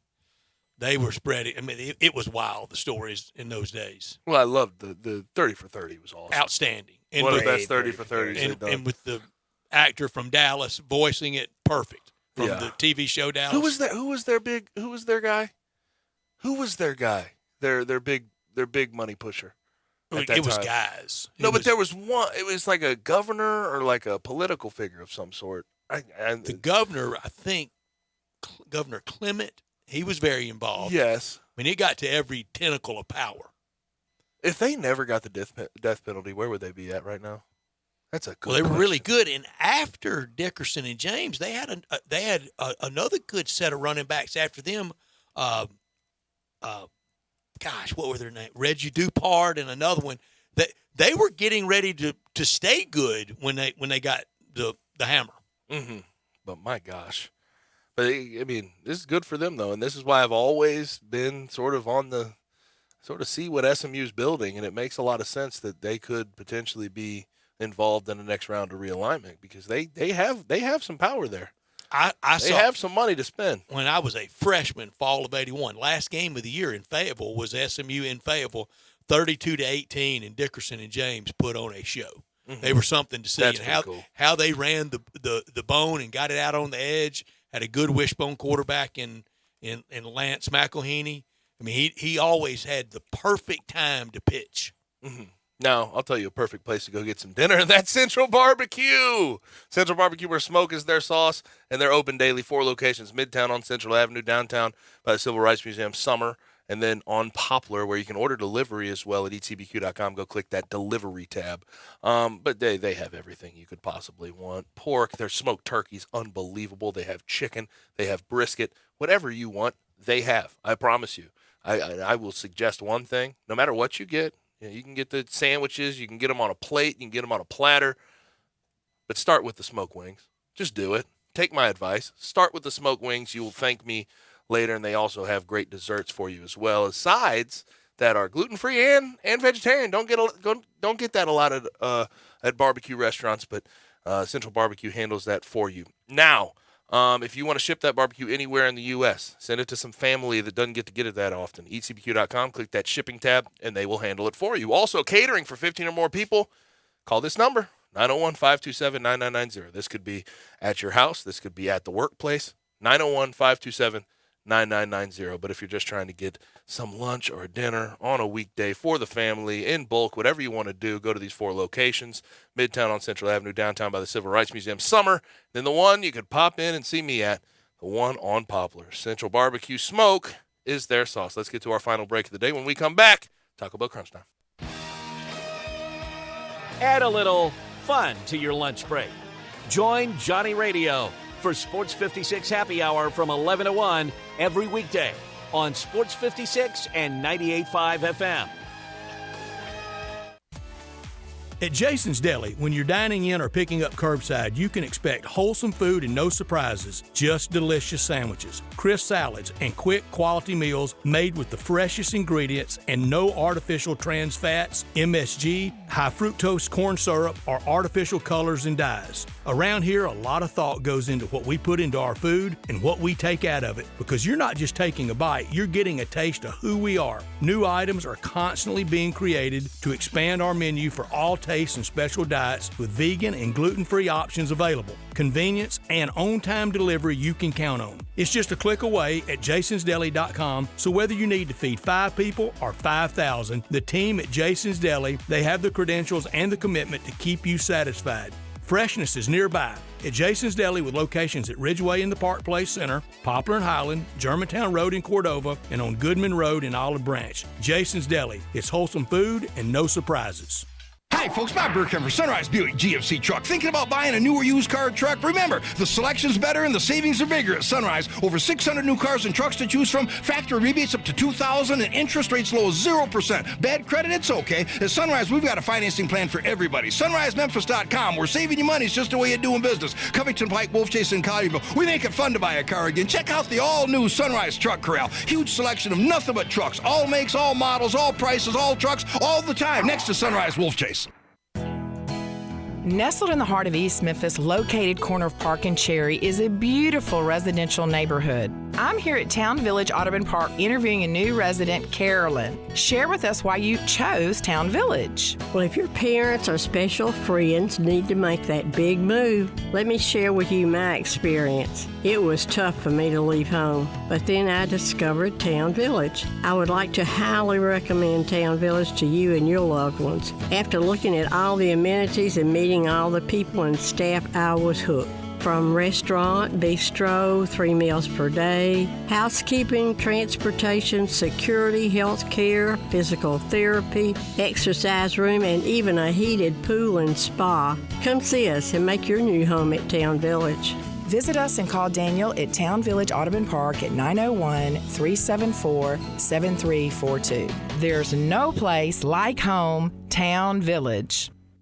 Hilltop Wine and Spirits, 7034 Highway 64 in Oakland, has the best prices on hundreds of your favorite brands of wine, beer, and spirits. Not sure how things taste? That's why there's a tasting room. Enjoy taste testing wine, spirits, beers, craft beers, even after dinner drinks. You have all kinds of special occasions coming up, and Hilltop Wine and Spirits can help you make those occasions memorable. You got a corporate event, a reception, an anniversary, or just a birthday with friends. Find the best selection and prices at Hilltop Wine and Spirits, 7034 Highway 64 in Oakland. I'm Sheldon Rosengarten with Marks Bensdorf Realtors, and I have to really congratulate Hugh Mallory, who is also with Marks Bensdorf Realtors, for using his hunting skills when it comes to finding homes for his clients. Thanks, Sheldon. Yes, I get them into their hunting gear by getting them pre-qualified with a local lender. Then we stalk the prey.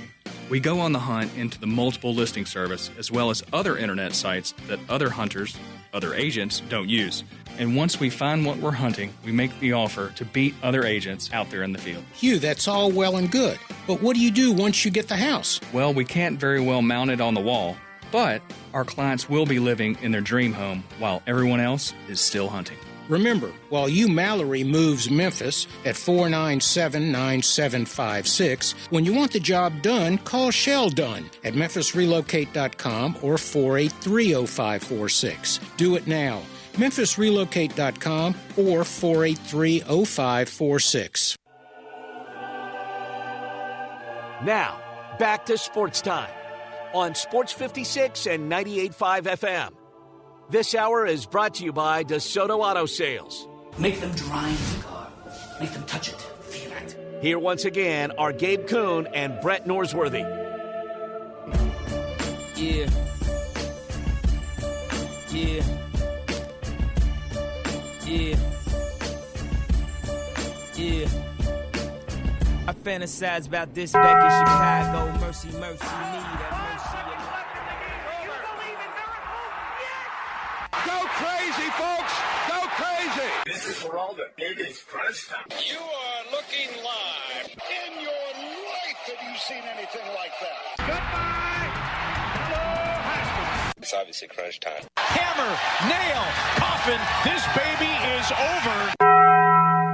The double steak grilled cheese burrito, so good. Double the steak with nacho cheese sauce, seasoned rice, red strips, sour cream, and the 3-cheese blend wrapped inside a warm flour tortilla, with even more 3-cheese blend grilled on the top.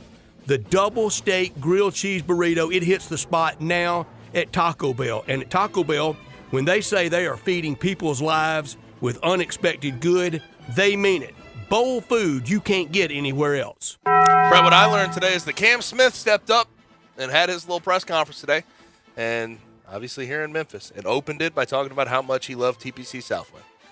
But then he was asked about the real questions. There's, of course, the report by the Telegraph that says he has been offered and accepted $100 million to play on the LIV Tour starting in September.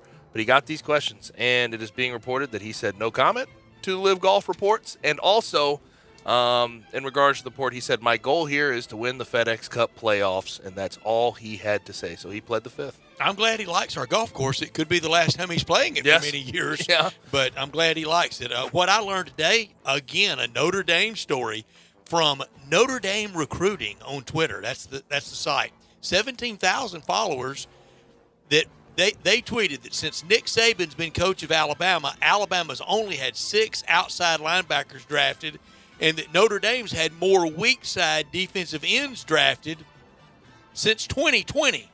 Silly me. I feel like I've watched Alabama and Notre Dame play twice in the last tranche of years. Once in a semifinal game, once in the finals, and one was by 17, and the other one was by 25.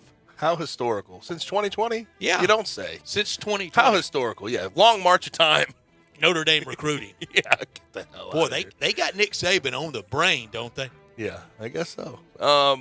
What I could have done without, Serena Williams tabbed an essay to Vogue.com today. She said she's ready to evolve away from tennis, and that means retiring. She suggested the U.S. Open coming up soon could be her last term. And wow, I mean, I just think about the career she's had. Greatest female unbelievable athlete ever. GOAT. From Compton to tennis royalty, that's just not common. It just never happened. She's the only one. She inspired black women in that sport, true trailblazer. Sort of Tiger Woods-esque in the fact that she has held this weight for people of color in this country to play a rich sport, to play a country club sport, Richard and deliver. Williams But made even it work. more so than Tiger, she has been squeaky clean professionally off the court. And also, I have to say this when it comes to a female athlete and what she's been able to do, to have children, to be able to raise a family and cope with that type of thing and still be at the top of her game, 23-time Grand Slam champion. It's unbelievable. Unbelievable work New from York Serena will be Williams. electric at the U.S. Open, especially with her bowing out, saying goodbye at it. I could have done without this. Cardinals in Colorado, Cardinals in Denver, a lot of times house of horrors, go through a lot of pitching. It can wreck a pitching staff before that big weekend series against Milwaukee.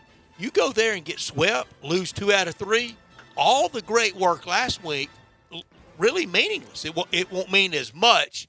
And always that Coors Field effect. Tonight, Miles Michaelis on the mound for the Cardinals. Gabe, I'm worried about this series in Denver more than I was last weekend at Busch Stadium. I don't share that same sentiment. I hate to say it. I just don't. Now, they need to win the gimmies. You know what I mean? They need to beat the teams that aren't good on their schedule. But after that 3-game sweep, I